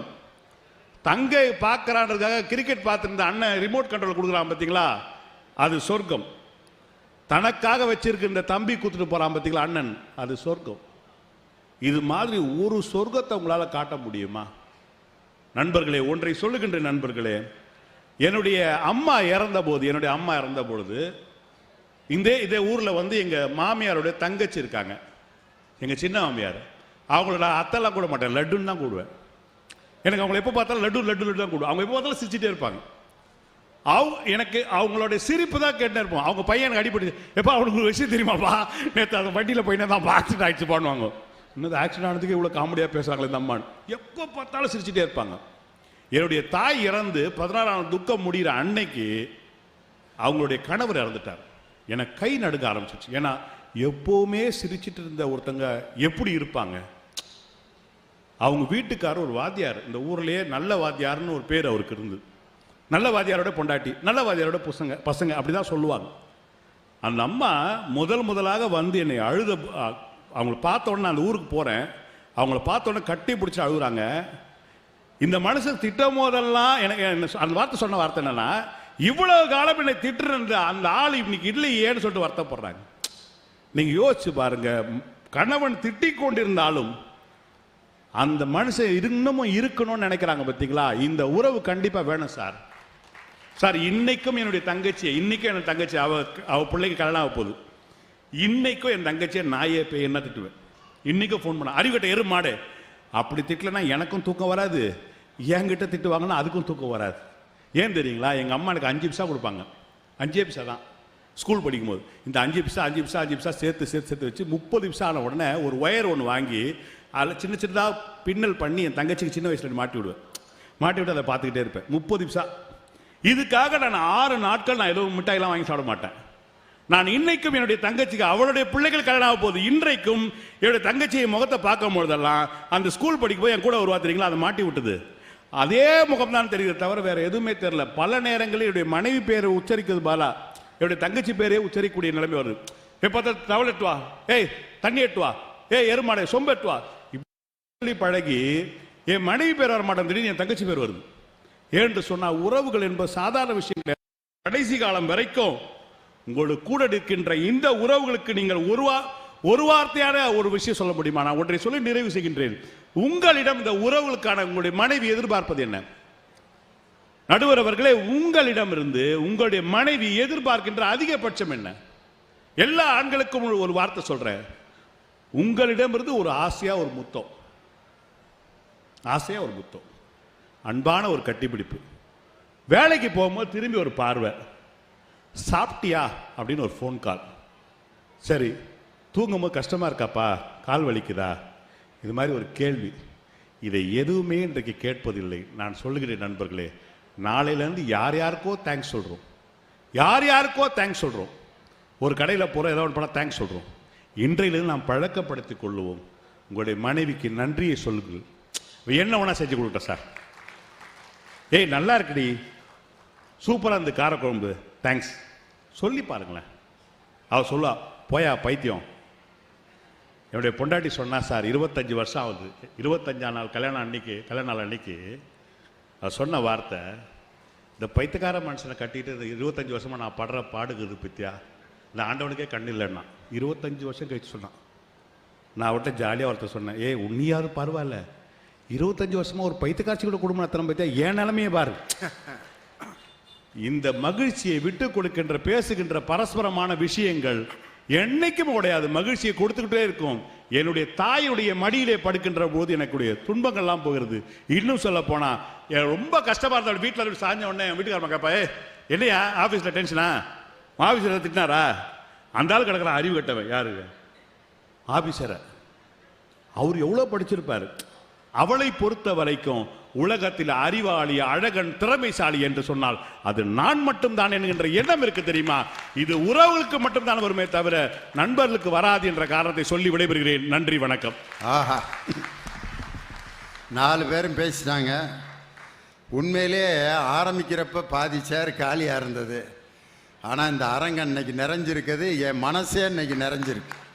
ரொம்ப சந்தோஷமாக இருக்கு. முதல் நாளே இவ்வளோ வெற்றிகரமான ஒரு கூட்டம். அதனால் நான் என்ன ஐடியா பண்ணியிருந்தேன்னா, ஏற்கனவே தாமதமாக தொடங்கியிருக்கு, முதல் நாளே நம்ம வச்சு செய்யக்கூடாது. அதனால் ஒரு 10 பேர் எந்திரிச்சா நம்ம கலெக்டர் ஐயாட்ட சொல்லிட்டு, சார் எந்திரிக்கிறாங்க சார், முடிச்சிடுறேன் சார் அப்படின்னு சொல்லலாம்னு நான் ஐடியா பண்ணேன். ஆனால் இப்போ என் கருத்தை நீங்கள் புறக்கணிச்சிட்டீங்க. பட்டிமன்றத்தின் தலைப்பு மாறிடுச்சு. இப்போ திண்டுக்கல்லா திருவள்ளூரா, அதில் உங்களை தப்பாக கணக்கு போட்ட திண்டுக்கல் தோல்வி அடைஞ்சிருச்சு. வெற்றி எங்கள் திருவள்ளூரோட ரசிக பெருமக்களுக்கு தான். ஒரு கால் ஆஃப் நேச்சரு கூட ஒருத்தர் கூட எந்திரிச்சு போல. அவர் ஹரிபாலகிருஷ்ணன் பேசிகிட்டு இருக்கப்ப அங்கே ஒருத்தர் சுத்தியல் எடுத்து லொட்டு லொட்டு லொட்டுன்னு அடித்தார். ஒரு 20 பேர் திரும்பி பார்த்தாங்க. பேச்சை கேட்காம அங்கே என்ன சத்தம் அப்படின்னு அவர் சுத்தியல் வச்சுட்டு ஓட்டிட்டார். அந்த அளவுக்கு நுட்பமாக இந்த நிகழ்ச்சியை கேட்டுக்கிட்டு இருக்கீங்க. ரொம்ப மகிழ்ச்சி. இனியவன் பேசும்போது செருப்புக்கும் வாழ்க்கைக்கும் எவ்வளவு தொடர்பு இருக்குன்னு. என் வாழ்க்கையில் செருப்பு எப்படி விளாண்டுச்சு தெரியுமா? நான் எங்கள் வீட்டுக்காரம்மா போகிற கோயிலுக்கெல்லாம் கூட போவேன். சில இடங்களில் ரொம்ப கூட்டமாக இருக்கும், செல்ஃபி எடுத்து என்னை உசுரை வாங்குவாங்கன்ட்டு, மா நீ போயிட்டு வாம்மா, நான் வெளியில் நின்றுக்கிட்டு இருக்கேன், நீ போய் சாமி கும்பிட்டு வா அப்படின்னு சொன்னோன்னே எங்கள் வீட்டுக்காரம்மா என்ன பண்ணிருச்சு, சரி சரி நான் உள்ளே போகிறேன்ல, இந்த செருப்பை பார்த்துக்குங்க அப்படின்ட்டு அது செருப்பை கழட்டி போட்டு உள்ளே போயிடுச்சு. என் வீட்டுக்காரம்மா கழட்டி போட்டது மட்டும் இல்லாமல் என் வீட்டுக்காரம்மாவோட தங்கச்சி, என் தங்கச்சி, பக்கத்து வீட்டுக்கார பொம்பளைங்க எல்லாம் ஒரு 5 லேடிஸ் செருப்பு என் பக்கத்தில் இருக்குது. நான் இப்படி நின்றுட்டு இருந்தேன். ஒருத்தர் வந்தார், சரி செருப்பு பார்த்துக்கிறவர் தான் போல இருக்குன்ட்டு, இந்த செருப்பு எவ்வளோ சார், ஜோடிக்கு 50 காசா 1 ரூபாயான்னு கேட்டார். யோ நான் எப்படி சொல்கிறது அந்த ஆள்கிட்ட, எங்கள் வீட்டு பொம்பளைங்கள்லாம் அவுத்து போட்டு போயிருக்காங்க, அதை பார்த்துக்கிட்டு இருக்கேன். சரி சரி இந்த ஆள் பொம்பளை செருப்பை மட்டும்தான் பார்த்துக்குவான் போல இருக்கு, ஆம்பளை செருப்பை பார்த்துக்க மாட்டியோ, ஏண்டா செருப்பு பார்த்துக்கிறதுலையும் இம்புட்டு கொள்கையா உனக்கு அப்படின்னா, சரி சரி கழட்டி போடுறா அப்படின்ட்டு அந்த ஆள் கழட்டி போட்டது இல்லாமல் ஒரு 20 பேர் கழட்டி போட்டு போயிட்டாங்க. எல்லாத்துக்கும் 50 காசு. ஒரு 20 ஜோடிக்கு 50 காசு. யோசனை பண்ணி பாருங்கள், 10 ரூபா வசூலாயிருச்சு. உண்மையிலேயே நான் உள்ளே போய் சாமி கும்பிட்டுருந்தா கூட அவ்வளோ சந்தோஷப்பட்டிருக்க மாட்டேன். ஒரு 50 பேருக்கு சாமி கும்பிட்றதுக்கு செருப்பு பார்த்துக்கிற ஒரு ஆளாக நான் இருந்தேனே, ஒரு 50 பேரை சாமி கும்பிட வச்சனேங்கிற சந்தோஷம் இருக்குது பார்த்தீங்களா, அதுதான் வாழ்க்கை. அதனால் இன்னொருத்தர் நம்மளால் மகிழ்ச்சி அடைகிறது தான் வாழ்க்கையினுடைய ஆதாரமே. இதில் யார் நமக்கு அதிகமான அந்த அன்பை தருவது, உறவு தருகிறதா அல்லது நட்பு தருகிறதா, அதான் இன்னைக்கு தலைப்பு. உண்மையிலே இன்னைக்கு உறவுங்கிறது எவ்வளோ மகிழ்ச்சி. ஒரு வீட்டில் ஒரு பிள்ளைய பொண்ணு பார்க்க வர்றாங்க. அந்த பொண்ணு பார்க்க வர்றப்ப அந்த மாப்பிள்ளை வீட்டிலேருந்து ஒரு குரூப் வந்திருப்பாங்க, பார்த்துருக்கீங்களா? அதில் சொந்தக்காரன் ஒரு 5 பேர் இருப்பான், கூட ஒரு 3 பேரை டீ வாங்கி கொடுத்து கூட்டி வந்திருப்பாங்க. அவனை எதுக்கு தெரியுமா கூட்டு வந்திருக்காங்க? இந்த எவ்வளவு போடுறதுன்னு கேட்கறதுக்குன்னே கூட்டி வந்திருப்பாங்க. எல்லாம் முடிஞ்சு மண்டபம்லாம் பார்த்துக்கலாங்க, வைகாசி மாதம் வச்சுக்குவான் திருமணம், மண்டபம் திருவள்ளூர்லேயே புக் பண்ணிடுவான் அப்படின்னு பேசிட்டு அப்புறம் பேச வேண்டியதை பேசுங்க. இன்னும் என்ன பேச வேண்டியது? தேதி புக் பண்ணியாச்சு, மண்டபம் புக் பண்ணியாச்சு, பொண்ணுக்கும் பிடிச்சிருச்சு, மாப்பிள்ளைக்கும் பிடிச்சிருச்சு, பேச வேண்டியத பேசுங்க அப்படிமா ஒருத்தன். அவன் டீ குடிச்சிட்டு அதுக்குன்னே வந்திருப்பான். இன்னொருத்தன் இல்லை, மாப்பிள்ளை வீட்டில் என்ன கேட்குறாங்கன்னா எம்புட்டு நகை போடுவீங்கன்னு கேட்குறாங்க. போட்டான் பிட்ட.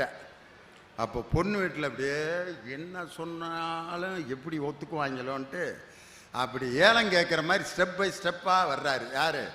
பொண்ணோட அப்பா. ஒரு 20 பவுனு அப்படின்னா மாப்பிள்ளையோட அப்பா முகம் அப்படியே மாறுது. இல்லை ஒரு 25 பவுனை போடலாம்ட்டு இருக்கான். இல்லை ஒரு 20 போட்டுறோம்ங்க அப்படின்னா மாப்பிள்ளையோட அப்பா முகம் பிரைட் ஆயிடுச்சு. அப்போ 27 அக்செப்ட். ஆனால் 20 பவுன் தான் வச்சிருக்கேன். என்னடா 7 பவுனை சேர்த்து சொல்லிட்டோமே, என்னடா பண்ணுறதுன்னு இப்படியே முழிக்கிறாரு பொண்ணோட அப்பா. அப்போ சந்துக்குள்ள அந்த பொண்ணோட அண்ணன் அந்த சைடில் நின்று அவங்க அப்பாட்ட ஒரு ஆக்ஷன் பண்ணுறான். சொல்லுப்பா, 7 பவுன் தானே, சொல்லு, நான் பார்த்துக்கிறேன். உஸ்மான வச்சாது என் தங்கச்சிக்கு நான் அந்த 7 பவுனை கொண்டு வர்றேன்னு ஒரு ஆக்ஷன் ஒரு அண்ணன் பண்ணுவான் பார்த்தீங்களா? இந்த அண்ணன் கிடைச்ச தங்கச்சிக்கு எவ்வளோ பேர் நீங்கள் இங்கே இருப்பீங்க? தன்னுடைய தங்கச்சிக்கு கல்யாணம் ஆகணுன்னு 32 வயசு வரைக்கும் கல்யாணம் ஆகாமல் தன் வாழ்க்கையை தியாகம் செய்த எத்தனை அண்ணன்மார்கள் இன்னைக்கு நம்ம வாழ்க்கையில் இருக்கோம். இப்படி அண்ணனுங்க நண்பர்களில் கிடப்பானா? கிடைக்காது. அதே மாதிரி பெத்த தாய், இந்த அம்மாங்கிற சொல்லுக்கு ஒரு பாட்டு கண்ணதாசன் எழுதியிருப்பாரு.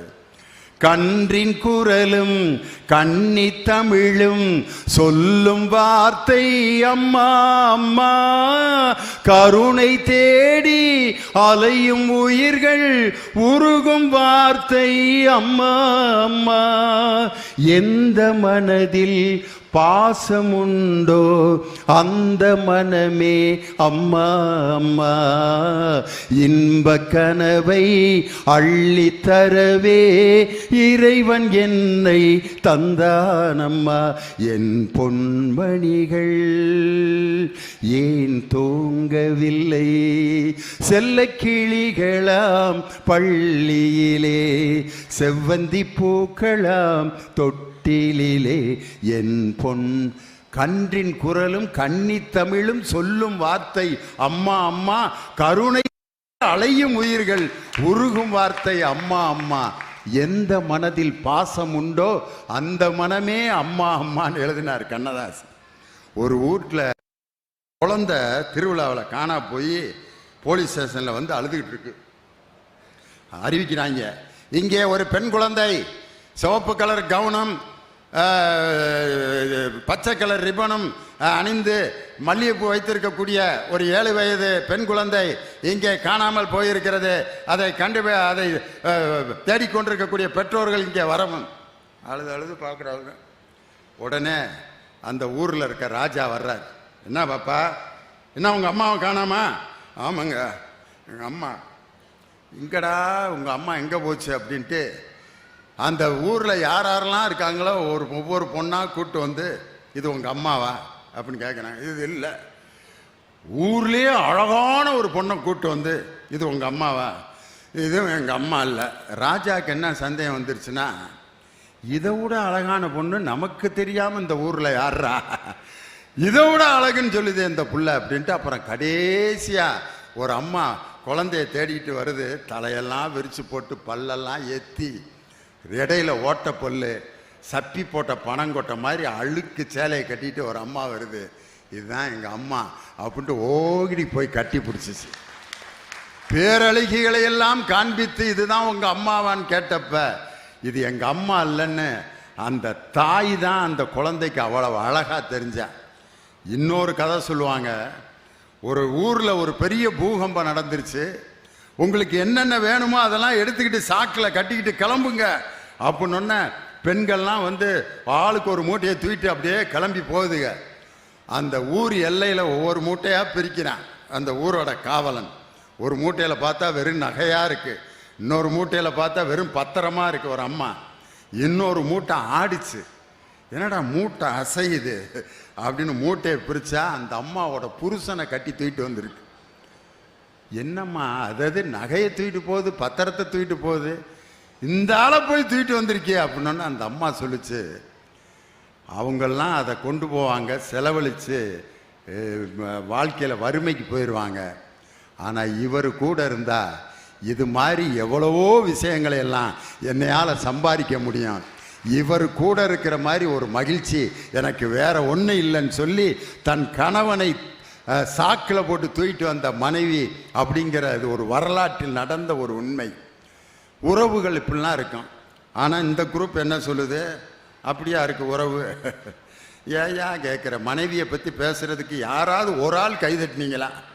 எனக்கு கிடைத்த மனைவி மாதிரி அப்படின்னு அடையாப்பா ஏப்பா அப்படின்னு.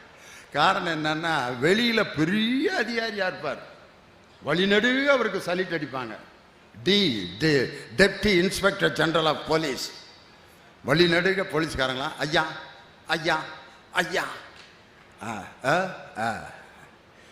வீட்டில் போய் காலிங் பெல் அடிக்கிறாரு. அவங்க வீட்டுக்காரம்மா கதவை திறந்துட்டு சலிட்டா அடிக்க 10:30 மணிக்கு வர சொன்னேன், என்ன 11:30க்கு வர்ற? யார்? டிஐஜியை. அவர் அது கொஞ்சம் என்ன லேட்டு, உன்னையெல்லாம் வச்சுருக்காங்க பாரு காவல்துறை அதிகாரியா, கூட இருக்க ஏட்டையாவும் கான்ஸ்டபிளும். ஐயா நிலைமையே இப்படித்தானா வீட்டில்? திரும்பி பார்க்குறாரு டிஐஜி, இன்னும் இங்கே தான் இருக்கீங்களா, போயிட அப்படின்னு. சாரி சார், டே வர்றப்ப பேசிட்டு வர்றாங்க, ஐயா நிலைமையே வீட்டில் பற்றியாடா அப்படின்னு. யாராக இருந்தாலும் இதுதான். நான் பெரிய அரசியல்வாதி, மேடையில் பேசுகிறேன், வீட்டில் போய் பேச முடியுமா? அதே மாதிரி என் வீட்டில் போய் அன்பார்ந்த மனைவி அவர்களே, எனக்கு பொண்ணு கொடுத்த மாமனார் அவர்களே, மாற்றி மேலது குழந்தைகளை, மாற்றி மேலது பேர பிள்ளைகளை அப்படின்னா, ஏயா தெருவில் கொள்கிற கொலை பத்தான்னு இங்கேயும் வேறையா? உடனே என்ன வீட்டில் முடிவு பண்ணுவாங்கன்னா, ஒரு சால்வையை போத்தி விட்டு பேசாமல் போய் படுத்துருவார் அப்படின்னு. வீட்டில் என்னதான் வெளியில் நம்ம இது பண்ணாலும் வீட்டில் நம்ம ரேட்டே வேற. கலைமாமனின்னு பட்டம் கொடுத்துருக்காங்க, நகைச்சுவை தென்றல்னு பட்டம் கொடுத்துருக்காங்க. என்னைக்காவது என் மனைவி அந்த பட்டத்தை சொல்லி கூப்பிட்ருக்காங்களா? கலைமாமணி அவர்களே காப்பி குடிக்கிறீங்களா? அதை ஏன் கேட்குறீங்க? கல்யாணம் முடித்த புதுசில் தங்கம் காப்பி போட்டு வா தங்கம் அப்படின்னா குடு குடு குடுன்னு ஓடியாரு. ஒரு 15 வருஷம் கழிச்சு, ஏய் காப்பியா குர்ரி, ஆனால் உன் மகரைக்கு காப்பி வேற. 15 வருஷம் கழிச்சு, 20 வருஷம் கழிச்சு டீ வெடி கடையில் போய் டீ குடிச்சுக்கிட்டு இருப்பார் காலையில். வீட்டில் அடையாப்பா, வெளியில் ஒருத்தர் டீ குடிக்க வர்றாருன்னா அங்கே மேட்ரு முடிஞ்சிருச்சுன்னு அர்த்தம். வீட்டில் காப்பி வீட்டில் கேட்டு கிடைக்காதால் தான் இந்த டீ கடையில் வந்து காலையில் 6:30க்கு காப்பி குடிக்கிறது. நீங்கள் அது பூரா விசாரிங்க. என்ன கல்யாணம் முடிச்ச புதுசில் போட்டு கொடுத்தா இப்போ அதெல்லாம் கிடையாதுயா அப்படின்ட்டு. உறவு எங்கேயா மகிழ்ச்சியை தருது அப்படின்னு யார்? நண்பர்கள்ங்கிற குரூப்பு கேட்குது. சரி, உறவு அப்படியே தான் இருக்கா? இல்லை. இன்னைக்கு நாகை மாவட்டத்தில் திருக்கடையூர் அப்படிங்கிற ஊரில் போய் பாருங்கள், வயசான 80 வயசு தாத்தா 70 வயசு பாட்டிக்கு தாலி கட்டிக்கிட்டு இருக்கார். அந்த தாலியை கொடுக்குறாங்க, கட்டு தாத்தா அப்படின்னா அவர் இப்படியே தாலியை கொண்டுக்கிட்டு ஐயர் கழுத்துக்கிட்ட போகிறாரு. தாத்தா இங்கே உட்காந்துருக்கு பாட்டி, நீ வாட்டு கண்ணு தெரியாமல் ஐயர் கழுத்தில் போய் கட்ட போகிற, பிரச்சனை ஆகிட போகுது இந்த அப்படின்ட்டு இப்படியே கண்ணு தெரியாமல் இப்படி கட்டி விடுறாரு. வெளிநாட்டுக்காரன் ஒருத்தன் வந்து, what is this, old man is getting married to old woman, what nonsense in Tamil Nadu அப்படிங்கிறான். அதுக்கு நம்பால் சொல்கிறான், திஸ் இஸ் 60ஆம் கல்யாணம் அப்படிங்கிறான். வாட் இஸ் மென் பை 60ஆம் கல்யாணம்? 60th anniversary, wedding anniversary of the old couple. வெளிநாட்டுக்காரன் கிறுக்கனா இருக்காங்க தமிழ்நாட்டில். 60 வருஷம் ஒரே மனைவியோட எப்பூரா அப்படின்னு அவனுங்களுக்கு நம்பவே முடியல அதை. ஏன்னா அவன் தொட்டதுக்கெல்லாம் டைவர்ஸ் பண்ணுவாங்க. புருஷன் கொரட்டை விடுறாங்கிறதுக்காக ஒரு அம்மா டைவர்ஸ் பண்ணது. He is breaking the wind in the night. I don't want to live with this man. கொரட்டை விடுறவனுக்கு கல்யாணம் கிடையாதுன்னா தமிழ்நாட்டில் கொல்ல பேரு கல்யாணமே ஆகாது. ஆனால் 80 வயது வரை ஒரு மனைவியோட வாழ்ந்து அந்த திருமணம் முடிக்கின்ற அந்த மகிழ்ச்சி, அவங்க காலில் விழுந்து எல்லாம் ஆசீர்வாதம் வாங்கி அவங்க கையிலிருந்து குங்குமத்தை வாங்கி தன் தாலி கயித்துல ஒட்டிக்கிட்டு நெத்தியில் வச்சுக்கிட்டு வாழ்கிறாங்க அப்படின்னு சொன்னால் அந்த பெரியவர்களுடைய வாழ்த்து நமக்கு வாழ்க்கையில் மிகப்பெரிய மகிழ்ச்சியை தரும். இந்த பண்பாடு நம்ம நாட்டினுடைய பண்பாடு. உறவு தானே. ஒரு கோயிலில் குங்குமம் கொடுத்தா கூட ஒரு அம்மா வாங்கி இங்கே கொஞ்சம் வச்சு செவுத்து பக்கம் திரும்பி அந்த தாலி கொடி எடுத்து அந்த குங்குமத்தை அந்த தாலி மேலே அழுத்துது. ஏம்மான்னு கேட்டால் அதில் அவங்க இருக்காக, யார் அவங்க வீட்டுக்காரர் இருக்காரான், அதில் அவன் தண்டி இருக்கான், புளி மூட்டை ராமசாமி மாதிரி. அவன் அந்த மஞ்ச கைத்துல தொங்குறான்னு நம்பி கண்ணுக்குள்ளே ஒத்தி வைக்குது. இந்த மகிழ்ச்சியெல்லாம் உறவு தானையா தர முடியும், யார் தர முடியும் அப்படின்னு இவங்க எல்லாம் ரைட்டு. வாழ்க்கையில் உறவினர்களோடையே வாழ்ந்தவர்கள் மட்டும்தான் வெற்றி பெற்றிருக்கிறார்களா? யோசனை பண்ணி பாருங்க. தந்தை பெரியார் என்ற தாத்தா இன்னைக்கு லியோனி இந்த இடத்துல பேசிட்டு இருக்கேன்னா பகுத்தறிவையும் தன்மானத்தையும் சுயமரியாதையும் மேடைதோறும் முழக்கம் செய்த தந்தை பெரியார். அவர் இல்லாட்டி லியோனி இந்த மேடையில் இல்லை. காரணம் என்னன்னா அப்படிப்பட்ட தந்தை பெரியார் எவ்வளவு வேதனைகள், ஏச்சு பேச்சு. அவருக்கு நேர் எதிரான கொள்கை உடையவர் சர் ராஜகோபால் ஆச்சாரியார், ராஜாஜி. பெரியார் ராமருடைய சிலைக்கு அவர் அவமரியாதை செஞ்சார்னா இவர் ராமர் பூஜை நடத்துவார். 2 பேரும் கொள்கையில் எதிரெதிர் துருவங்களாக இருந்தவர்கள். ஆனால் அந்த ராஜாஜி இறந்தப்ப தன் மனைவி இறந்தபோது கூட அழாத பெரியார் அந்த ராஜாஜி இறந்தபோது சிறு குழந்தையை போல் தேம்பி தேம்பி அழுதுகிட்டே ஒரு வாக்கியம் சொன்னார். இந்தியாவின் அறிவு கோபுரம் சரிந்து விழுந்தது என் நண்பன் ராஜாஜியின் மறைவுக்கு பின். அறிவு கோபுரம் சரிந்து விழுந்ததுன்னு சொல்லி எதிரெதிர் துருவங்களாக இருந்த ராஜாஜி இறந்தபோது தந்தை பெரியார் அழுத அழுகை இருக்கு பார்த்தீங்களா? அதுதான் நட்பினுடைய உச்ச கட்டம்.